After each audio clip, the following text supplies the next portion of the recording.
அவர் இருக்க என் படகு மூழ்கவே மூழ்காது. ஆமென், ஹalleluya. என் மகனே, இன்னும் இன்னும் பயம் உனக்கு, ஏன் நம்பிக்கை இல்லை? என் மகளே, இன்னும் இன்னும் பயம் உனக்கு, ஏன் நம்பிக்கை இல்லை? உன்னோடு அப்பா இருக்க உன் படகு மூழ்கிடுமோ? உன்னோடு இயேசு இருக்க உன் படகு மூழ்கிடும். கைகளை மேல கரை சேர்த்திடுவார், கலங்காதே, கரை சேர்த்திடுவார், கலங்காதே, கரை சேர்த்திடுவார், கலங்காதே, கரை சேர்த்திடுவார், கலங்காதே. நற்கிரியை தொடங்கினவர் நிச்சயமா நடத்திடுவார். நற்கிரியை தொடங்கினவர் நடத்திடுவார். திகிலூட்டும் காரியங்கள் செய்திடுவார் உன் வழியா. திகிலூட்டும் காரியங்கள் செய்திடுவார் என் வழி. கரங்களை மேல தட்டி கரை சேர்த்திடுவார், கலங்காதே, கரை சேர்த்திடுவார், கலங்காதே, கரை சேர்த்திடுவார், கலங்காதே, கரை சேர்த்திடுவார், கலங்காதே.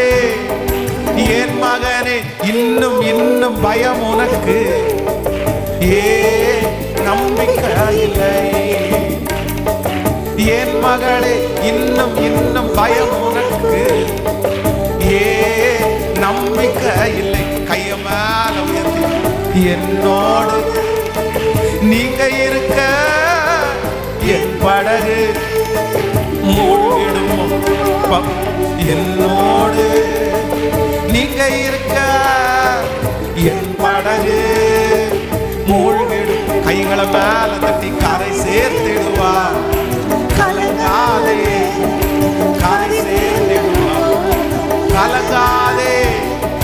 நீதியினால் ஸ்திரப்படுவார், கொடுமைக்கு நீ தூரமாவா. நீதியினால் ஸ்திரப்படுவார், கொடுமைக்கு நீ. திகில் உன்னை அணுகாது, பயமில்லா வாழ்வு உண்டு. திகில் உன்னை அணுகாது, பயமில்லா வாழ்வு. கைய மேல தட்டி கரை சேர்த்திடுவார், கரை சேர்த்திடுவார், கலங்காதே, கரை சேர்த்திடுவார், கலங்காதே, கரை சேர்த்திடுவார், கலங்காதே. என் மகனே, இன்னும் இன்னும் பயம் உனக்கு, ஏன் நம்பிக்கை இல்லை? என் மகளே, இன்னும் இன்னும் பயம் உனக்கு, ஏன் நம்பிக்கை இல்லை? சொல்லுவோம், என்னோடு என்னோடு அப்பா இருக்க என் படகு மூழ்கிடுமோ? என்னோடு அப்பா இருக்க என் படகு. கைகளை மேல தட்டி கரை சேர்த்து,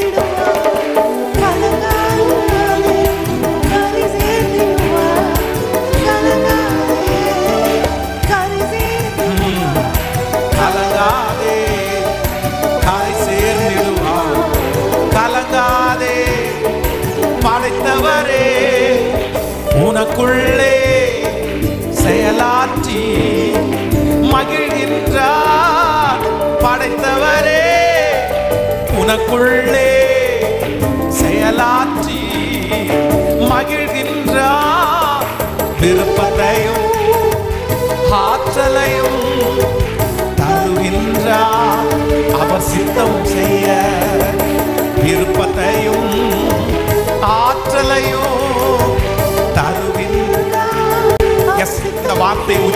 உச்சரிக்க கரை சேர்த்திடுவா. கலங்காதே, கரை சேர்த்திடுவா. கலங்கா, திரும்ப திரும்ப கரை சேர்த்து உங்க பிள்ளைய கரை சேர், உங்க குடும்பத்தை கரை சேர். என் மகனே இன்னும் இன்னும் பயம் உனக்கு,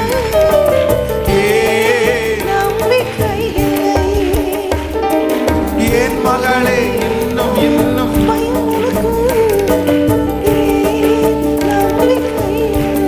உன்னோடு உன்னோடு அப்பா இருக்க உன் படகு மூழ்கிடுமோ. உன்னோடு அப்பா இருக்க உன் படகு மூழ்கிடுமோ. ஹல்லேலூயா. ஏசப்பா இருக்கிற படகு கண்டிப்பாக மூழ்கி போகவே போகாது. ஹல்லேலூயா. இயேசு இருக்கிறார், இயேசு இருக்கிறார். அந்த படகுல இயேசு இருக்கிறதுனால அந்த படகு எவ்வளவு காற்றடிச்சாலும் எவ்வளவு தண்ணி வந்தாலும் ஒரு தேவனுடைய பிள்ளை தைரியமா இருக்க வேண்டியது என்னன்னா, இயேசு உள்ள இருக்கார்ல, இயேசு உள்ள இருக்கார்ல. அதான் ஆண்டவர் சொல்றாரு, அற்ப விசுவாசிகளே நீங்க ஏன் சந்தேகப்படுறீங்க, ஏன் சந்தேகம், எதுக்கு பயப்படுறீங்க, நீங்க எதுக்கு பயப்படுறீங்க, நானே உள்ள இருக்கிறேன். எப்படி இது மூழ்கும்? நான் நம்புகிறேன் இயேசு உங்களோடு இருக்கிற வரைக்கும் இந்த படகு கண்டிப்பாக மூழ்கி போகவே போகாது. அதை எப்படி கொண்டு போகணும், எப்படி கரை சேர்க்கணும் அப்படின்றத கர்த்தர் அறிந்து வைத்திருக்கிறார். நம்முடைய கண்களுக்கு நம்முடைய சிந்தைக்கு ஒருவேளை உடஞ்சிரும்னு நம்ம ஃபீல் பண்ணலாம், நம்ம கரை ஏற முடியாதுன்னு ஃபீல் பண்ணலாம். ஆனால் ஆண்டவர் எப்படியாகிலும் தூக்கி எடுக்கிறதற்கு வல்லவராக இருக்கிறார். எப்பவும் நம்முடைய சிந்தைகளுக்கும் ஆண்டவருடைய அற்புதத்திற்கும் ஏணி வச்சா கூட எட்டாது. நம்ம இருக்கிறத யோசிப்போம், நமக்கு முன்னாடி இருக்கிறத யோசிப்போம். நம்முடைய கண்ணுக்கு நிறைய நேரத்தில் எதுவுமே தெரியாது. ஆனால் அந்த இடத்துல ஆண்டவர் ரொம்ப சிம்பிளாக ரொம்ப அழகாக அந்த அற்புதத்தை கர்த்தர் பண்ணிட்டு போயிட்டே இருப்பார். அதைத்தான் கர்த்தர் சொல்கிறார், காற்றையும் காண மாட்டாய், மழையையும் பார்க்க மாட்டாய், ஆனாலும் உன் பள்ளத்தாக்கு தண்ணீரால். எப்படி நடக்கும்னு கேள்வி கேட்காதீங்க, கண்டிப்பாக நடக்கும்னு விசுவாசிங்க. எத்தனை பேர் ஆமோதிக்கிறீர்கள்? எப்படி நடக்கும் அப்படின்னு கேட்டால் நம்ம நிறைய பேர் கைவிரிச்சு என்ன சொல்லுவோம்னா ஒரே ஒரு வார்த்தை தான் சொல்லுவோம், எனக்கு தெரியாது, தெரியல பிரதர், எப்படி பண்ண போறேன்னு தெரியல, எப்படி பண்ண போறேன்னு தெரியல. ஆனால் ஆண்டவர் என்ன வாக்கு கொடுக்குறாருன்னா, உனக்கு தெரியல விட்டுரு, ஆனால் நான் கண்டிப்பாக காற்று இல்லை மழை இல்லை, ஆனால் உன் வாய்க்கால்கள் எதுவுமே இல்லைனாலும் உங்களுடைய தேவை எப்படி சந்திக்கப்படணுமோ அப்படி சந்திக்கப்படுவதற்கு கர்த்தர் வல்லவராக இருக்கிறார். அது கண்டிப்பாக வெற்றியாக நடக்கும். அதை நேர்த்தியாய் கர்த்தர் செய்து தருவார்.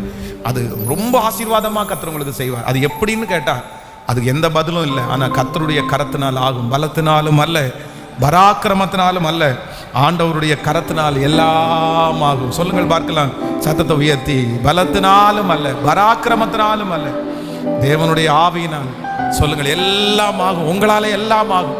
உம்மாலே செய்யக்கூடாத அதிசயமான காரியம் ஒன்றுமில்லை, ஒன்றுமில்லை. எப்படி நடக்கும்னு கேட்குறாங்க ஆண்டவரே.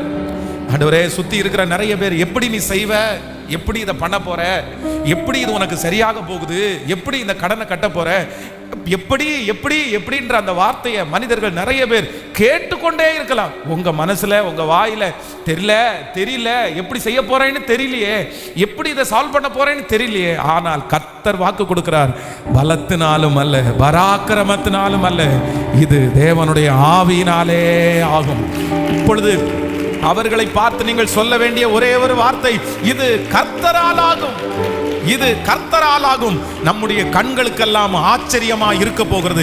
கைகளை உயர்த்தி சத்தமாய் சொல்லுவோம், இது கர்த்தரால் ஆகும், இது கர்த்தரால் ஆகும், இது கர்த்தரால் ஆகும், இந்த காரியம் கர்த்தரால் ஆகும். ஆமென். மரியாள் அப்படிதான் கேட்கிறார்கள், இது எப்படி ஆகும், இது எப்படி ஆகும். அப்பதான் ஆண்டவர் சொல்கிறார், பரிசுத்த ஆவியானவர் உன்னிடத்திலே நிழலிடுவாங்க, அப்பொழுது இது நடக்கும். ஆமென். கர்ப்பம் உருவாகிறதுக்கு கண்டிப்பாக திருமணம் ஆகிக்க வேண்டும். கண்டிப்பாக ஒரு ஆண் மனுஷனுடைய வித்து அங்க இருக்கணும். ஆனா இது எப்படி நடக்க போகுது அப்படின்னு சொல்லும்போது இது கர்த்தரால் ஆகும். அந்த கல்லறையிலே அந்த கல் மிகப்பெரிய கல், அதுக்கு சுத்தி பாத்தீங்கன்னா நல்ல சங்கிலிகளினாலே போடப்பட்ட கட்டி பூட்டெல்லாம் போட்டிருக்குது. அப்ப மரியாள் சொல்றாங்க, யார் நமக்காக இந்த கல்லை புரட்டி தள்ளுவார்? இவங்க ரெண்டு பேருமே சிஸ்டர்ஸ் தானே, அவங்க எவ்வளோ வெயிட் தள்ளிட முடியும்? அது வெயிட் தள்ளுறது கூட பெரிய விஷயம். அந்த கல்லை ஃபுல்லாக சுற்றி அவங்க என்ன பண்ணியிருக்காங்கன்னா சங்கிலி போட்டு கட்டி வச்சிருக்கிறாங்க. இது எப்படி ஆகும் அப்படின்னு சொல்லிட்டு போகிறாங்க. ஆனால் அவங்க போகும்போது அங்கே ஒன்று, அவர்களுக்காக அந்த கல் புரட்டப்பட்டே இருந்துச்சு.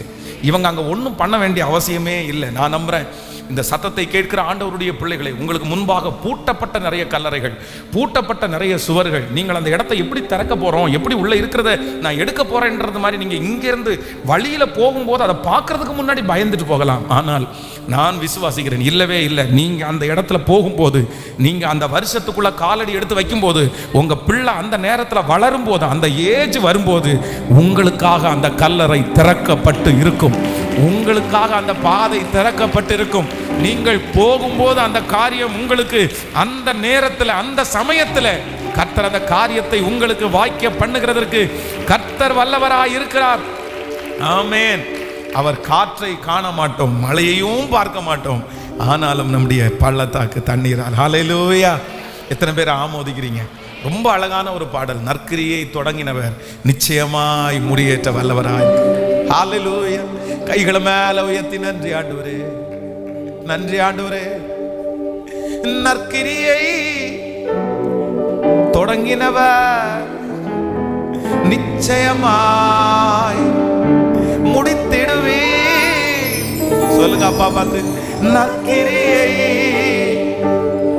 தொடங்கினவர் நிச்சயமாய் முடித்திடுவே. திகிலூட்டும் காரியங்கள் செய்திடுவே. என் வழியாய் திகிலூட்டும் காரியங்கள் செய்திடுவே. என் வழியாய். இப்ப எல்லாரும் கைய மேல உயர்த்தி கரை சேர்த்திடுவார். கரை சேர்த்திடுவார், கரை சேர்த்திடுவார். முழு பலத்தோட கரை சேர்த்திடுவார். திரும்ப திரும்ப கரை சேர்த்திடுவார், கரை கரை சேர்த்திடுவார், கரை சேர்த்திடுவார். கலங்காதே. ஹல்லேலூயா. ஆமென். கண்டிப்பாக ஆண்டவர் கரை சேர்த்திடுவார். இந்த வருடம் முடிகிறதுக்குள்ள நிறைய பேர் நீங்கள் கரையை காண்பீர்கள். நான் விசுவாசிக்கிறேன், நான் நம்புகிறேன். இது தீர்க்கதரிசனமான வார்த்தையாய் நீங்கள் எடுத்துக்கொள்ளுங்கள். எப்படி அப்போஸ்தலனாகிய பவுலும் அவர்களோடு இருந்தவர்களும் பல நாட்களாய் சூரியனையாவது சந்திரனையாவது அவங்க எதையுமே பார்க்கல. நடுக்கடல்ல இருக்காங்க, வெறும் இருட்டை மட்டும்தான் பார்க்குறாங்க. கருமேகம், அடிக்கடி மின்னல் அடிக்குது, மழை சொரிஞ்சிட்டே இருக்குது, திசையும் அவங்களுக்கு தெரியல, கரையும் அவங்க பார்க்கல. எப்படி இருக்கும் பாருங்க அந்த சூழ்நிலையை. அந்த சூழ்நிலையை கடல்ல பிரயாணம் பண்ணி கொண்டிருக்கும் போது அப்படியே ஒரே இருட்டு, அப்படியே ஃபுல்லாக வந்து கருமேகம் சூழ்ந்துருக்குது. அப்போ வழி அவங்களுக்கு என்னன்னு தெரியல. காற்று பலமாக அடிக்குது, ஒரே மழையாக இருக்குது. கப்பல் ரொம்ப சேதப்படுகிற அளவுக்கு அங்கே பெரிய புயல் உண்டாகுது. அப்போ அவங்களுடைய ஒவ்வொருத்தருடைய இருதயமும் அப்படியே கரைஞ்சு போயிடுச்சு. அவ்வளோதான், நம்ம செத்துரும். பல நாட்கள் ஆயிடுச்சு, இன்னும் அவங்க எதையுமே பார்க்க முடியல, சூரியனை பார்க்க முடியல. ஆனாலும் ஆண்டவர் வந்து என்ன சொல்கிறார் அப்படின்னு சொன்னால், பவுலே நீ பயப்படாதே, உன் மேலே நான் ஒரு பெரிய தரிசனத்தை வச்சிருக்கிறேன், உன் மேலே ஒரு பெரிய வெற்றியை வச்சிருக்கிறேன். நீ இன்னும் செய்ய வேண்டியது நிறைய இருக்கிறது, நீ நிறைய இடத்துல போய் நிற்கணும், உன்னுடைய விஷன் இன்னும் முடியல. அவ்வளோதான். இந்த கரு மேகத்தை பார்த்து நீ பயப்படாத, நீ ராயனுக்கு முன்பாக நீ நிற்க வேண்டும். நீ ஒரே ஒரு மனிதன் ராயனுக்கு முன்னாடி நிற்க வேண்டியது இருக்கிறனால உன் நிமித்தம் உன் கூட இருக்கிற எல்லாரையும் நான் காப்பாற்றுவேன்னு கர்த்தர் வாக்கு கொடுக்குறேன். நான் நம்புறேன் கர்த்தருடைய பிள்ளைகளை. கர்த்தர் இன்னைக்கு நிறைய பேருக்கு அப்படிதான் சொல்லுகிறார். அப்போஸ்தலர் 27ஆம் அதிகாரத்தினுடைய 24வது வசனம், பவுலே பயப்படாதே, நீ ராயனுக்கு முன்பாக நிற்க வேண்டும், இதோ உன்னோடு கூட யாத்திரை பண்ணுகிற யாவரையும் தேவன் உனக்கு தயவு பண்ணினார் என்றார். ஆமென் சொல்லுங்கள்.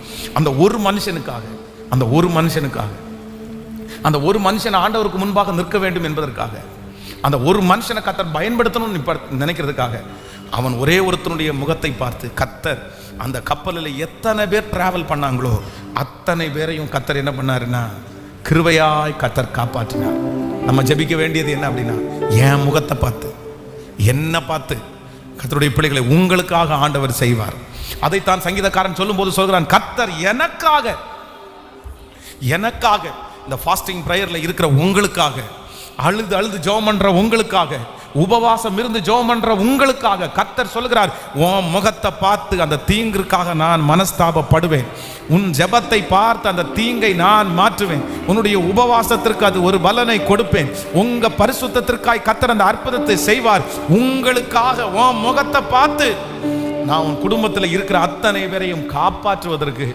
இப்பவும் நிறைய பேர் நம்முடைய குடும்பத்தில் காப்பாற்றப்படுவதற்கு காரணம் என்ன அப்படின்னா, உங்களால தான் காப்பாற்றப்படுறாங்க. சில நேரத்தில் உங்களுக்கு ரொம்ப வருத்தமாக இருக்கும். ஜெபிக்கிறவங்கள தான் ரொம்ப ஏளனமாக பேசுவாங்க, ஜெபிக்கிறவங்கள தான் திட்டிகிட்டே கிடப்பாங்க. என்ன சொன்னாலும் நீங்கள் வருத்தப்படாதீங்க. உங்கள் குடும்பத்தில் நிறைய பேருடைய குடும்பத்தில் வெறும் பணத்தை சம்பாரித்து கொடுத்தா மட்டும்தான் அவங்களுக்கு பெரிய ஆட்கள். ஆனால் வேற எதுவும் பண்ண யூஸ்லெஸ், நீ பிரயோஜனமே இல்லை. பணத்தை சம்பாரித்து கொடுக்காதவன் உலகத்தில் பிரயோஜனம் இல்லை. ஆனால் ஒன்று நினைத்து கொள்ளுங்கள், நீங்கள் வெறும் ஜெபிக்கிறவர்களாக இருக்கலாம், ஆனால் நீங்கள் கவலையப்படாதீங்க. நீங்கள் ஜெபிக்கிற ஜெபத்தை தான் கர்த்தர் கண்ணோக்கி பார்க்கிறார். உங்கள் ஜெபத்தினால தான் உங்கள் குடும்பம் வாழ்ந்துருக்குது. உங்கள் ஜெபத்தினால தான் அவர் செஞ்ச பிஸ்னஸ் நல்லா இருந்துச்சு. உங்கள் ஜெபத்தினால தான் உங்கள் வீடு வாங்கப்பட்டுச்சு. உங்கள் ஜெபத்தினால தான் அவர் சம்பாதிக்கிறாரு.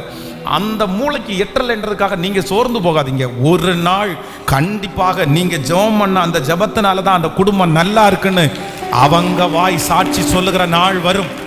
இது நடக்கும், இது நடக்கும். உன் ஜெபந்தான் பிள்ளை நல்லா இருக்குது, உன் ஜெபந்தான் இந்த குடும்பம் கட்டப்பட்டுச்சு. நீ இல்லைன்னா நான் சம்பாரிச்சு என்ன பிரயோஜனம், நீ இல்லைன்னா ஒண்ணுமே இல்லைன்னு சொல்ற நாள் வரும். ஹல்லேலூயா. 1000 ரூபாய் வீட்டில் சம்பாரிச்சு கொடுக்குறவங்களை விட நான் நம்புறேன், 1 மணி நேரம் தன்னுடைய குடும்பத்திற்காக முழங்கால் படிட்டு ஜெபிக்கிற அந்த தாயினுடைய முழங்கால் விலையேற பெற்றது. அவங்களுக்கு மதிப்பு தெரியல, ஆனால் பரலோகத்திற்கு அது மதிப்பு கண்டிப்பாக. ஆமென். நான் விசுவாசிக்கிறேன், கர்த்தர் உங்கள் மூலமாய் உங்க குடும்பத்தை காப்பாற்றுவார். அப்படியே கையை உயர்த்தி, என் மூலம், என் மூலம். பவுலே, பவுலே பயப்படாதே, பவுலே பயப்படாதே, பயப்படாதே. நீ ராயனுக்கு முன்பாக நீ நிற்க வேண்டியது இருக்கிறதுனால நீ மட்டும் கிடையாது, உன்னோடு கூட யாத்திரை பண்ணுகிற யாவரையும் கர்த்தர் உனக்கு தயவு பாராட்டினார். எல்லாரும் சத்தத்தை உயர்த்தி இந்த உபவாச ஜெபத்தில் ஜெபிக்கலாம். தகப்பனே, என் நிமித்தம் என் குடும்பம் கட்டப்படட்டும் சொல்லுங்க. அப்படி சொல்லணும்.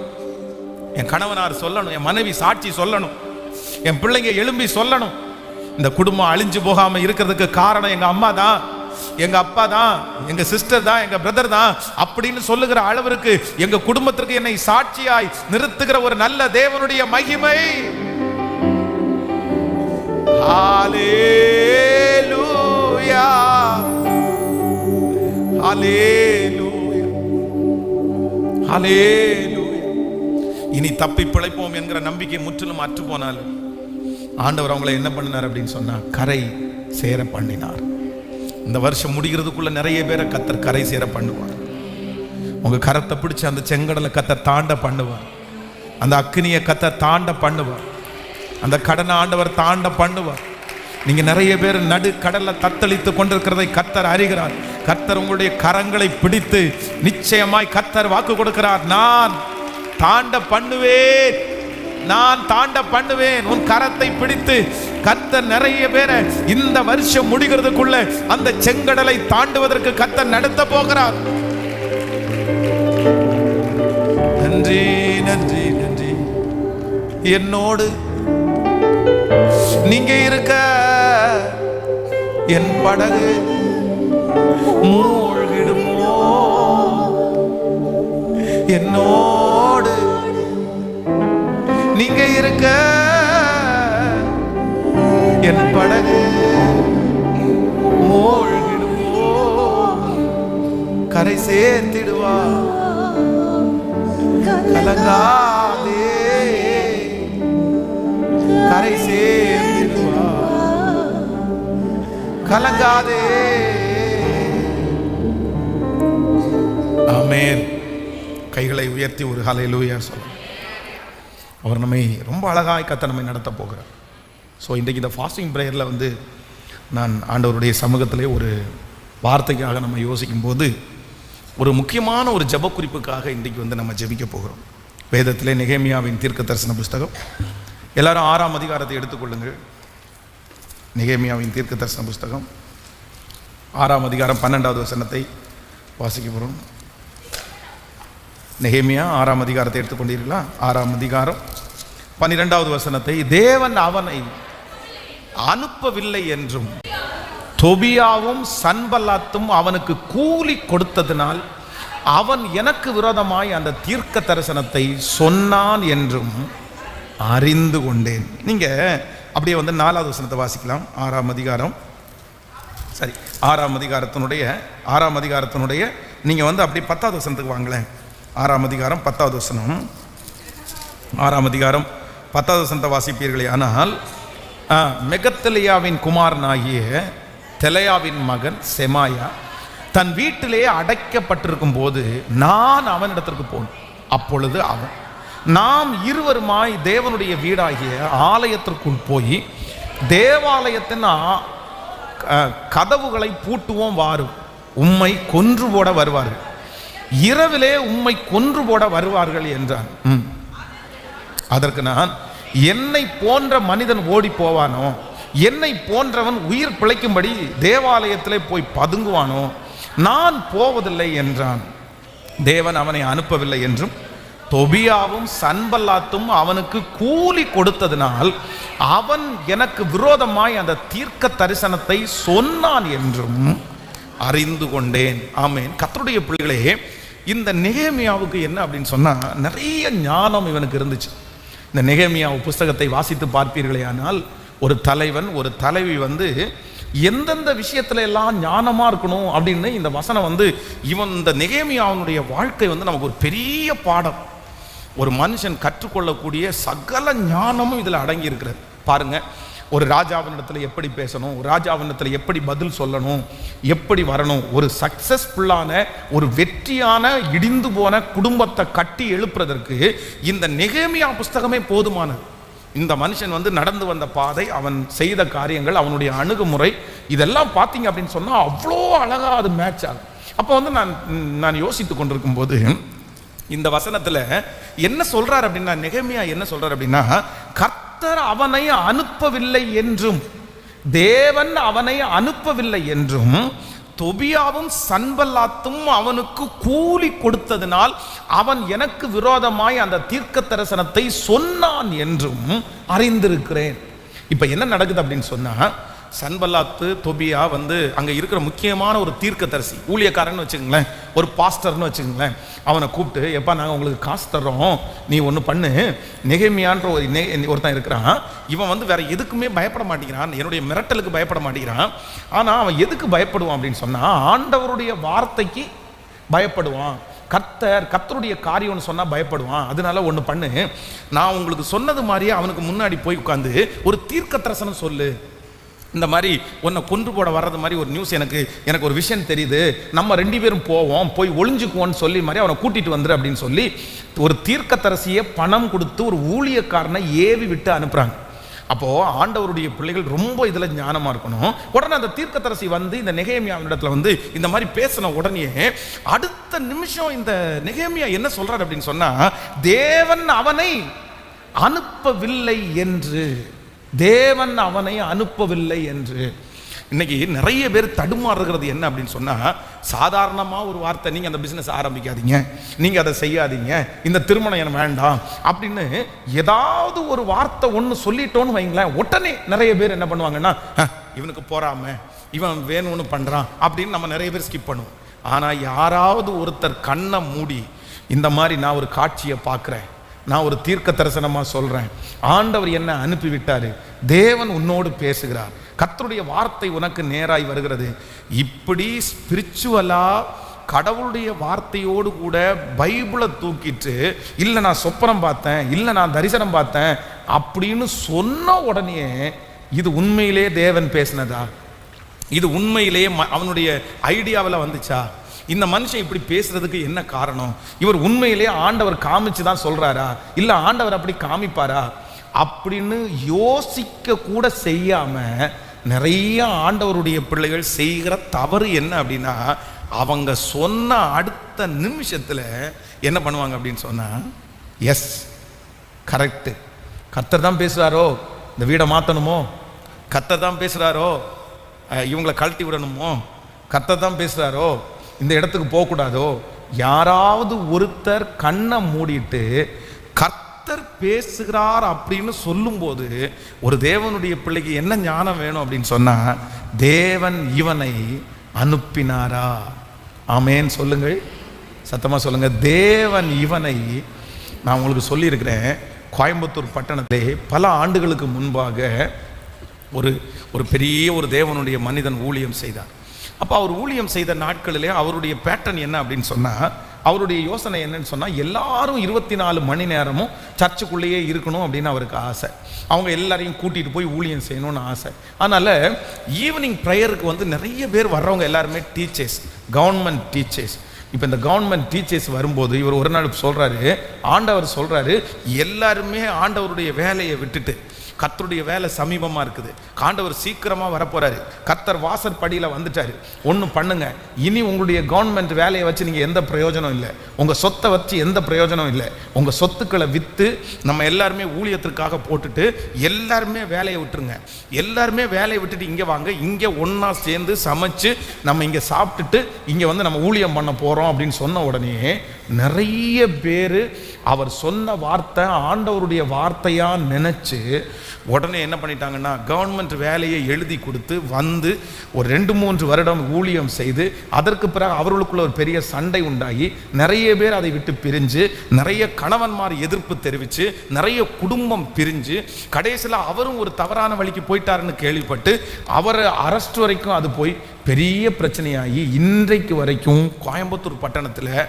அன்னைக்கு அந்த தேவ மனுஷன் சொன்ன ஒரு மனுஷன் சொல்லி அந்த வார்த்தையை குறித்து யோசிக்காமல் எடுத்த முடிவினால இப்போ வரைக்கும் பாதிக்கப்படுகிற எத்தனையோ குடும்பங்களை நான் சந்தித்திருக்கிறேன். அதனால் யார் என்ன சொன்னாலும், எந்த மனிதன் சொன்னாலும், ஒரு ஆண்டவருடைய பிள்ளைக்கு என்ன ஞானம் வேணும்னா, கர்த்தர் இந்த வார்த்தை எனக்குரியதா, இது ஆண்டவரை அனுப்பினதா, இந்த மனுஷன் சொல்லுகிறது சரியானதா, இதை நான் செய்யலாமா செய்யக்கூடாதா, அந்த ஞானத்தை கர்த்தர் நம்ம எல்லாருக்கும் தரணும்னு நம்ம ஜெபம் பண்ணணும். பாருங்க, தாவீதின் மேலே சவுல் ராஜாவுக்கு பாசம் இல்லாமல் இல்லை. தாவீதுக்கு இந்த இளைஞன் இவ்வளவு தைரியமாக இருக்கிறானே, கோலியாத்தை ஜெயிக்கணும் அப்படின்னு இவ்வளோ சந்தோஷமாக முன்னாடி நிற்கிறானே அப்படின்னு சொன்ன உடனே அந்த பிள்ளையை பார்த்தோன்னா அவனுக்கு ஒரு பெரிய சந்தோஷம். உடனே என்ன பண்ணுறாரு அப்படின்னு சொன்னால், அவர் அவனுக்கு ஒரு ட்ரெஸ் கொடுக்குறாரு. எப்பா இந்த ட்ரெஸ்ஸை போட்டு பாருப்பா அப்படின்னு கொடுக்குறாரு. ஆனால் தாவீது அந்த இடத்துல என் மேலே பாசம் வச்சு தான் செய்கிறாங்க, என் மேலே விருப்பம் வச்சு தான் செய்கிறாங்க, ஆனால் இது என்ன இல்லை அப்படின்னு சொன்னால், இது கர்த்தருக்கு சித்தமானது அல்ல, இது எனக்குரியது அல்ல, இந்த ட்ரெஸ்ஸை நான் போட்டுட்டு போனேன்னா நான் சிக்கிக்குவேன், இது போட்டேன்னு சொன்னால் என்னால் சரியாக நடக்க முடியாது. அந்த ஒரு உணர்வு அந்த நேரத்தில் வந்த உடனே சவுல் ராஜாவை பார்த்து தாவீது சொல்கிறான், இந்த அப்பியாசம் எனக்கு வேண்டாம், இதை நான் போட்டுட்டு போகல, எனக்கு எப்பொழுதும் இருக்கிற ட்ரெஸ்ஸு எனக்கு போதுமானது. ஆமேன்னு சொல்லுங்கள். எல்லாரும் இன்னைக்கு ஒரு ஜெபம் பண்ண போகிறோம். ஆண்டவரே எனக்கு ஒரு கிருபை தருவீராக. என்ன கிருபை அப்படின்னு சொன்னால், என்னுடைய லைஃப்பில் வருகிற எவ்வளோ பெரிய ஆப்பர்ச்சுனிட்டி ஆனாலும், எவ்வளோ பெரிய தீர்க்க தரிசனம் ஆனாலும், எந்த மனிதன் என்னை பார்த்து பேசினாலும், எவ்வளோ பெரிய ஊழியக்காரன் என்னை பார்த்து பேசினாலும், எனக்கு ஒரு ஞானமுள்ள ஒரு இருதயத்தை கர்த்தர் தர வேண்டும். என்ன இருதயம் என்றால், எனக்கு நேராக வருகிற வார்த்தை அது என்னுடையதா என்று நான் கணிக்கக்கூடிய அந்த பவரை கர்த்தர் இப்பொழுது நெகேமியாவுக்கு கொடுத்திருப்பாரே, ஆனால் எனக்கும் என்னுடைய பிள்ளைகளுக்கும் கர்த்தர் தருவதற்கு கர்த்தர் வல்லவராயிருக்கிறார். கைகளை உயர்த்தி எல்லாரும் ஜெபம் பண்ண வேண்டிய ஜெபம். ஆண்டவரே, இதுவரைக்கும் எத்தனையோ நீங்கள் இழந்திருப்பீங்க பாஸ்டர், நீங்கள் சொல்லுகிறது எல்லாம் உண்மையானது, நீங்கள் சொல்லுகிறது எல்லாம் உண்மையானது. ஆண்டவரே, என்னுடைய குடும்பத்தில் இப்படி நடக்குது, கர்த்தர் அப்படிப்பட்ட ஒரு ஞானத்தை எனக்கு தருவாராக, மனைவிக்கு தருவாராக, பிள்ளைகளுக்கு தருவாராக. அந்த நெகேமியாவுடைய ஒரு அபிஷேகம் கர்த்தர் இப்பொழுது ஆண்டவரே எங்களுடைய தலையின் மேல் உண்டாவதாக, ராஜா உண்டாவதாக. ஆமேன் சொல்லுங்கள். கைகளை அசைத்து ஒரு ஹல்லேலூயா சொல்லுங்க. கடந்த சில ஆண்டுகளுக்கு முன்னாடி பார்த்தீங்க அப்படின்னு சொன்னால், 70,000 ரூபாய் மாதம் சம்பாதிக்கிற ஒரு தாயார், 70,000 70,000 ரூபாய் மாதம் அவர்களுக்கு வருமானம். சொந்த வீடு, சின்ன வீடு தான், சொந்த வீடு வச்சிருக்கிறாங்க. ஒரே பையன், ஒரு கணவனாரும் சின்ன ஒரு வேலைக்கு போய் அவர் ஒரு 20,000 ரூபாய் சம்பாதிக்கிறாரு. அப்போது ஏறக்குறைய அவருடைய வீட்டில் இருக்கிற ஒரு மாதத்தினுடைய வருமானத்தை பார்த்தீங்க அப்படின்னு சொன்னால் 1,00,000 ரூபாய் வருமானம். ஆனால் அந்த 1,00,000 ரூபாய் வருமானம் பெற்ற அந்த வீட்டுக்குள்ளே காலடி எடுத்து வச்சா ஒரு சாதாரணமான ஒரு 3,000 ரூபாய் 4,000 ரூபாய் சம்பாதிக்கிறாங்க பாருங்க ஒரு வீடு. அவ்வளோதான், 4,000 rupees தான் அந்த வீட்டில் சம்பாத்தியம். அந்த வீட்டுக்குள்ளே நுழைஞ்சா அந்த வீடு கூட ஓரளவு நல்லா இருக்கும். அந்த வீட்டில் கூட ஒரு 2 டம்ளர் இருக்கும், அந்த வீட்டில் கூட ஒரு குக்கர் இருக்கும், அந்த வீட்டில் ஒரு ஸ்டவ் இருக்கும். ஆனால் இந்த 1,00,000 ரூபாய் சம்பாதிக்கிற அந்த வீட்டுக்குள்ளே போய் பார்த்தா ஒன்றுமே இல்லை ஆண்டவருடைய பிள்ளைகளே, எதுவுமே இல்லை. அப்படியே அந்த வீடு பார்த்தீங்க அப்படின்னா பாலடைஞ்சது மாதிரி இருக்குது, இருளடைஞ்சது மாதிரி இருக்குது. அந்த வீட்டில் ஒரு டம்ளர் தண்ணி கொடுக்கறதுக்காக அந்த அம்மா டம்ளரை தேடுது. ஒரு டம்ளர் கூட சுத்தமான டம்ளராக இல்லை. அதுக்கப்புறம் ஒரு சில்வர் டம்ளரை போய் கழுவி கொண்டு வர்றாங்க. எனக்கு ஆச்சரியமாக இருந்துச்சு, சரி என்ன 1,00,000 ரூபாய் வருமானம் வருகிற இவங்க என்ன பண்ணுறாங்க, ஏன் இப்படி ஆச்சு, ஏதாவது ஒரு நஷ்டம் வந்துச்சா அப்படின்னு சொல்லி ஜெபம் பண்ணி முடிக்கிறோம். ஜெபம் பண்ணி முடித்த உடனே அந்த தாயார் என்ன பண்ணுறாங்க அப்படின்னு சொன்னால் ஒரு 3,000 ரூபாய், அந்த 3,000 ரூபாய் எடுத்து என் கையில் கொண்டு வந்து என்ன சொல்கிறாங்கன்னு சொன்னால், பாஸ்டர் மாலா அப்படின்ற ஒருத்தரை கர்த்தர் எனக்கு கண்ணில் காமிக்கிறாரு. யாரை? கிட்டத்தட்ட ஒரு 15 நாட்களாக என்னுடைய கண்ணுக்கு முன்னாடி மாலா மாலா மாலான்னு ஒருத்தர் வந்துட்டே இருக்கிறாங்க. அப்போ அந்த மாலாவை 15 நாளாக தேடிட்டு இருக்கேன். அந்த மாலாவை 15 நாளாக காணலை. யாரும் அந்த மாலான்ற பேரில் என்னிடம் வரலை. இப்போ பாருங்கள், இந்த 3,000 ரூபா உங்கள் கையில் கொடுக்குறேன், நீங்கள் ஒன்று பண்ணுங்கள், உங்களை தேடி ஏதாவது ஒரு மாலா வருவா. அந்த மாலா கையில் நீங்கள் என்ன பண்ணணும்? இல்லை, நீங்கள் சிரிக்கிறீங்க, சீரியஸாக சொல்கிறேன். அந்த மாலா உங்களை தேடி வரும்போது இந்த 3,000 ரூபாய் அவங்களுக்கான பணம், இது அவங்களுக்கு கர்த்தர் காமிச்ச பணம், இது அவங்களுக்கு கொடுக்கணும்னு கர்த்தர் கொடுத்துருக்கிற பணம். அதனால அவங்க கையில் நீங்கள் ஒப்படைச்சிருங்க பாஸ்டர் அப்படின்னு.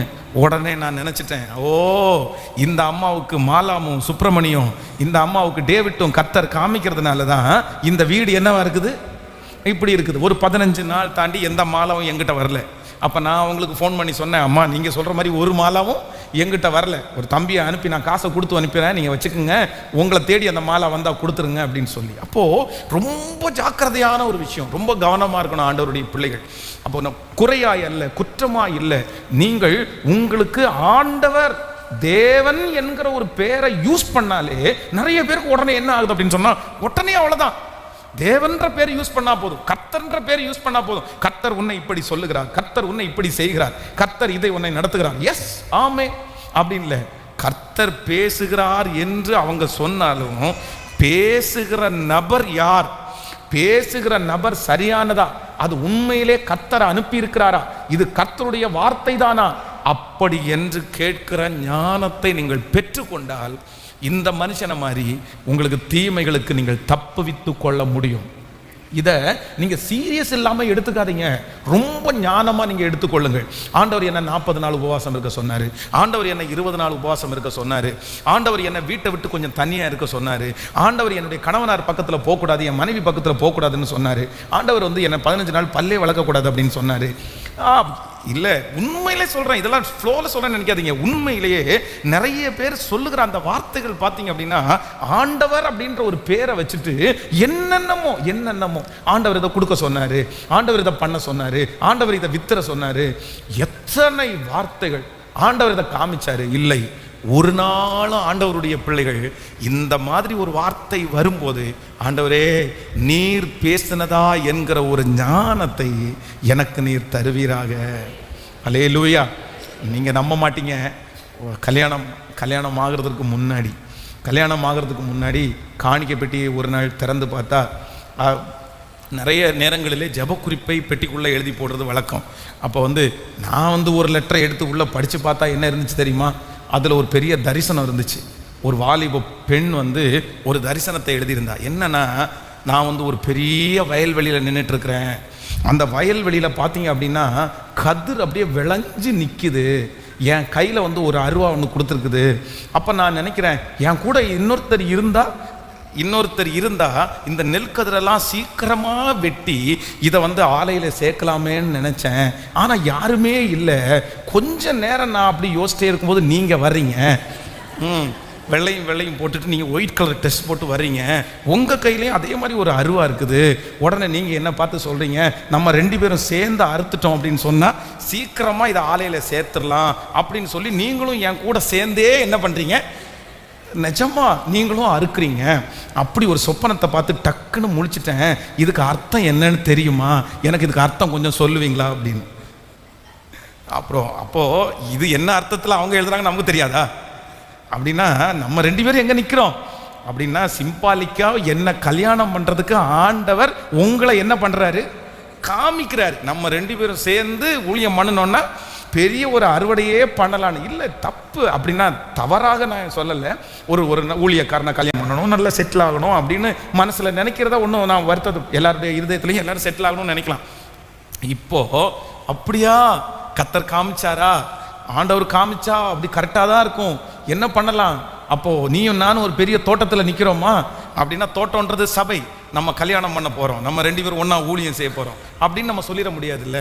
அப்போ உடனே நான் என்ன நினச்சேன்னா, அந்த லெட்டரை கிழிச்சு போட்டுட்டு, இல்லை நீங்கள் பார்த்தது மொத்தம் வந்து சிந்தனை திரட்சியில் பார்த்துருக்கலாம், சொப்பனம் வர்றது எல்லாமே ஆண்டவர் காமிக்கிறது இல்லை. சில சொப்பனம் எப்படி வரும் அப்படின்னு சொன்னால், நைட்டு ஃபுல்லுக்காக யோசிச்சே படுத்திருந்தா அப்படி தான் வரும், அதனால் அப்படி தவறுதலாக ஏதாவது வந்திருக்கும் அப்படின்னு அப்படி ஜெபம் பண்ணி அனுப்பியாச்சுன்னு வைங்களேன். அப்போது ஆண்டவருடைய பிள்ளைகளே, இதே போல் சொப்பனத்தை காமிச்சார் ஆண்டவர், அதனால நாங்கள் 2 பேரும் கல்யாணம் பண்ணிக்கிட்டோம்னு சொன்ன சிலரை நான் சந்தித்திருக்கிறேன். அப்போது ஆண்டவரிடத்தில் கேட்கணும், ஆண்டவரே, தேவன் என்று சொல்லி வருகிற அந்த ஜனங்கள் மத்தியிலே கர்த்தர் சொன்னாரா அப்படி என்று ஒரு கேள்வி கேட்கிறதற்கு எங்களுக்கு ஞானத்தை, இது ரொம்ப டேஞ்சர். கவனிங்க, ஒரு சின்ன தீர்க்கதரிசி வேதத்தில் சொல்லப்பட்டிருக்குது, இளம் தீர்க்கதரிசி. இந்த இளம் தீர்க்கதரிசிகிட்ட ஆண்டவர் போகும்போதே என்ன சொல்லி அனுப்புவார்னா, நீ போ, ஊழியம் செய், ஆனால் யாரையுமே பார்க்காத, எந்த வீட்லையும் தங்காத, எங்கேயுமே சாப்பிடாத, நீ போய் அந்த ஊழியத்தை முடிச்சுட்டு என்ன பண்ணிடு, அப்படியே நீ கடந்து வந்துரு அப்படின்னு சொல்லி அனுப்புவார். ஆனால் அந்த ஏரியாவிலே உங்களுக்கு தெரியும்னு நினைக்கிறேன், ஒரு வயதான தீர்க்கதரிசி.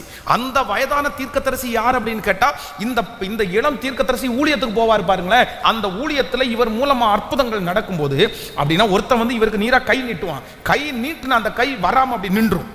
அப்படியே எல்லாருக்குமே அப்படியே பிரமிப்பா இருக்கும். அப்பா அங்கே 2 பசங்க இருப்பாங்க, இந்த தாத்தாவுடைய பசங்க, இவனும் 2 பேரும் சொல்லுவாங்க அப்பாட்ட, இந்த மாதிரி நீங்கள் என்னப்பா பெருசா ஊழியம் பண்ணுறீங்க, நீங்கள் என்ன தீர்க்கதரிசனம் சொல்கிறீங்க, ஒருத்தன் வயசு கம்மி தான், என்ன போடுறான்னு நினைக்கிறீங்க, ராஜா கையை நீட்டினார் அப்படியே நின்று போயிடுச்சு, அவ்வளோ பெரிய ஊழியக்காரர் அவர், இவ்வளோதான் ஊழியம் முடிச்சுட்டு கிளம்பிட்டாரு, போகிற வழியில் அவனை நிப்பாட்டி நம்ம வீட்டுக்கு கூட்டிகிட்டு வந்து ஒரு சாப்பாடை சாப்பிட வச்சு ஒரு ஜெபம் பண்ணி அனுப்புங்க அப்படின்னு சொன்ன உடனே இந்த தீர்க்கதரிசி வயசானவர் ஓடுறாரு, அவனை பார்க்கறது, ஓடி வழியில் போய் சந்திச்சு, எப்பா எங்கள் வீடு வரைக்கும் வாப்பா, வந்து கொஞ்சம் ஜெபம் பண்ணிட்டு போ அப்படின்னு சொன்ன, சாப்பிட்டு ஜெபம் பண்ணிட்டு போனா, இந்த தீர்க்கதரிசி சொல்றாரு, இல்லை நான் வரக்கூடாது, ஆண்டவர் என்ன போக வேண்டான்னு சொன்னாரு, சாப்பிட வேண்டான்னு சொன்னாரு. இதை சொன்ன அடுத்த நிமிஷத்திலேயே அந்த தாத்தா என்ன நினைக்கிறாருன்னா, இவனை இப்படி கூப்பிட்டா வேலைக்கு கேட்கல. சிலருக்கு நான் சொல்றேன்னு சொன்னா கேட்க மாட்டாங்க, அப்பா சொன்னாருன்னு சொன்னா கேட்க மாட்டாங்க, கணவரே சொன்னாருன்னா கூட அந்த ஆளுக்கு வேற வேலை இல்லை,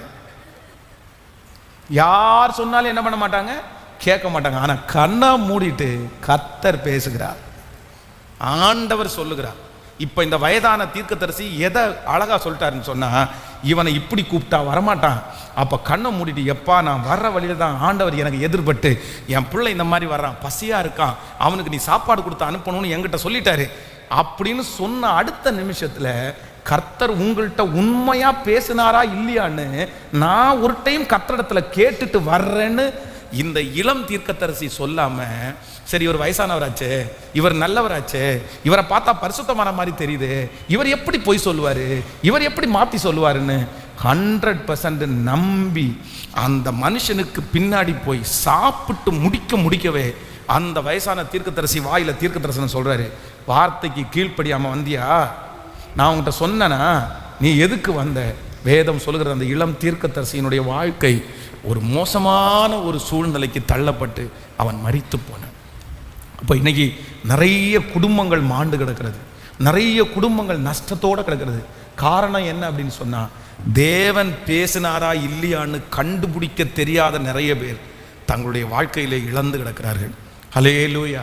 ஆண்டவரிடத்தில் எல்லாரும் கேட்க போறோம், எனக்கு ஒரு ஞானம் வேணும். என்ன ஞானம் வேணும் என்றால், பேசுகிறது நீர்தானா? கேட்கல.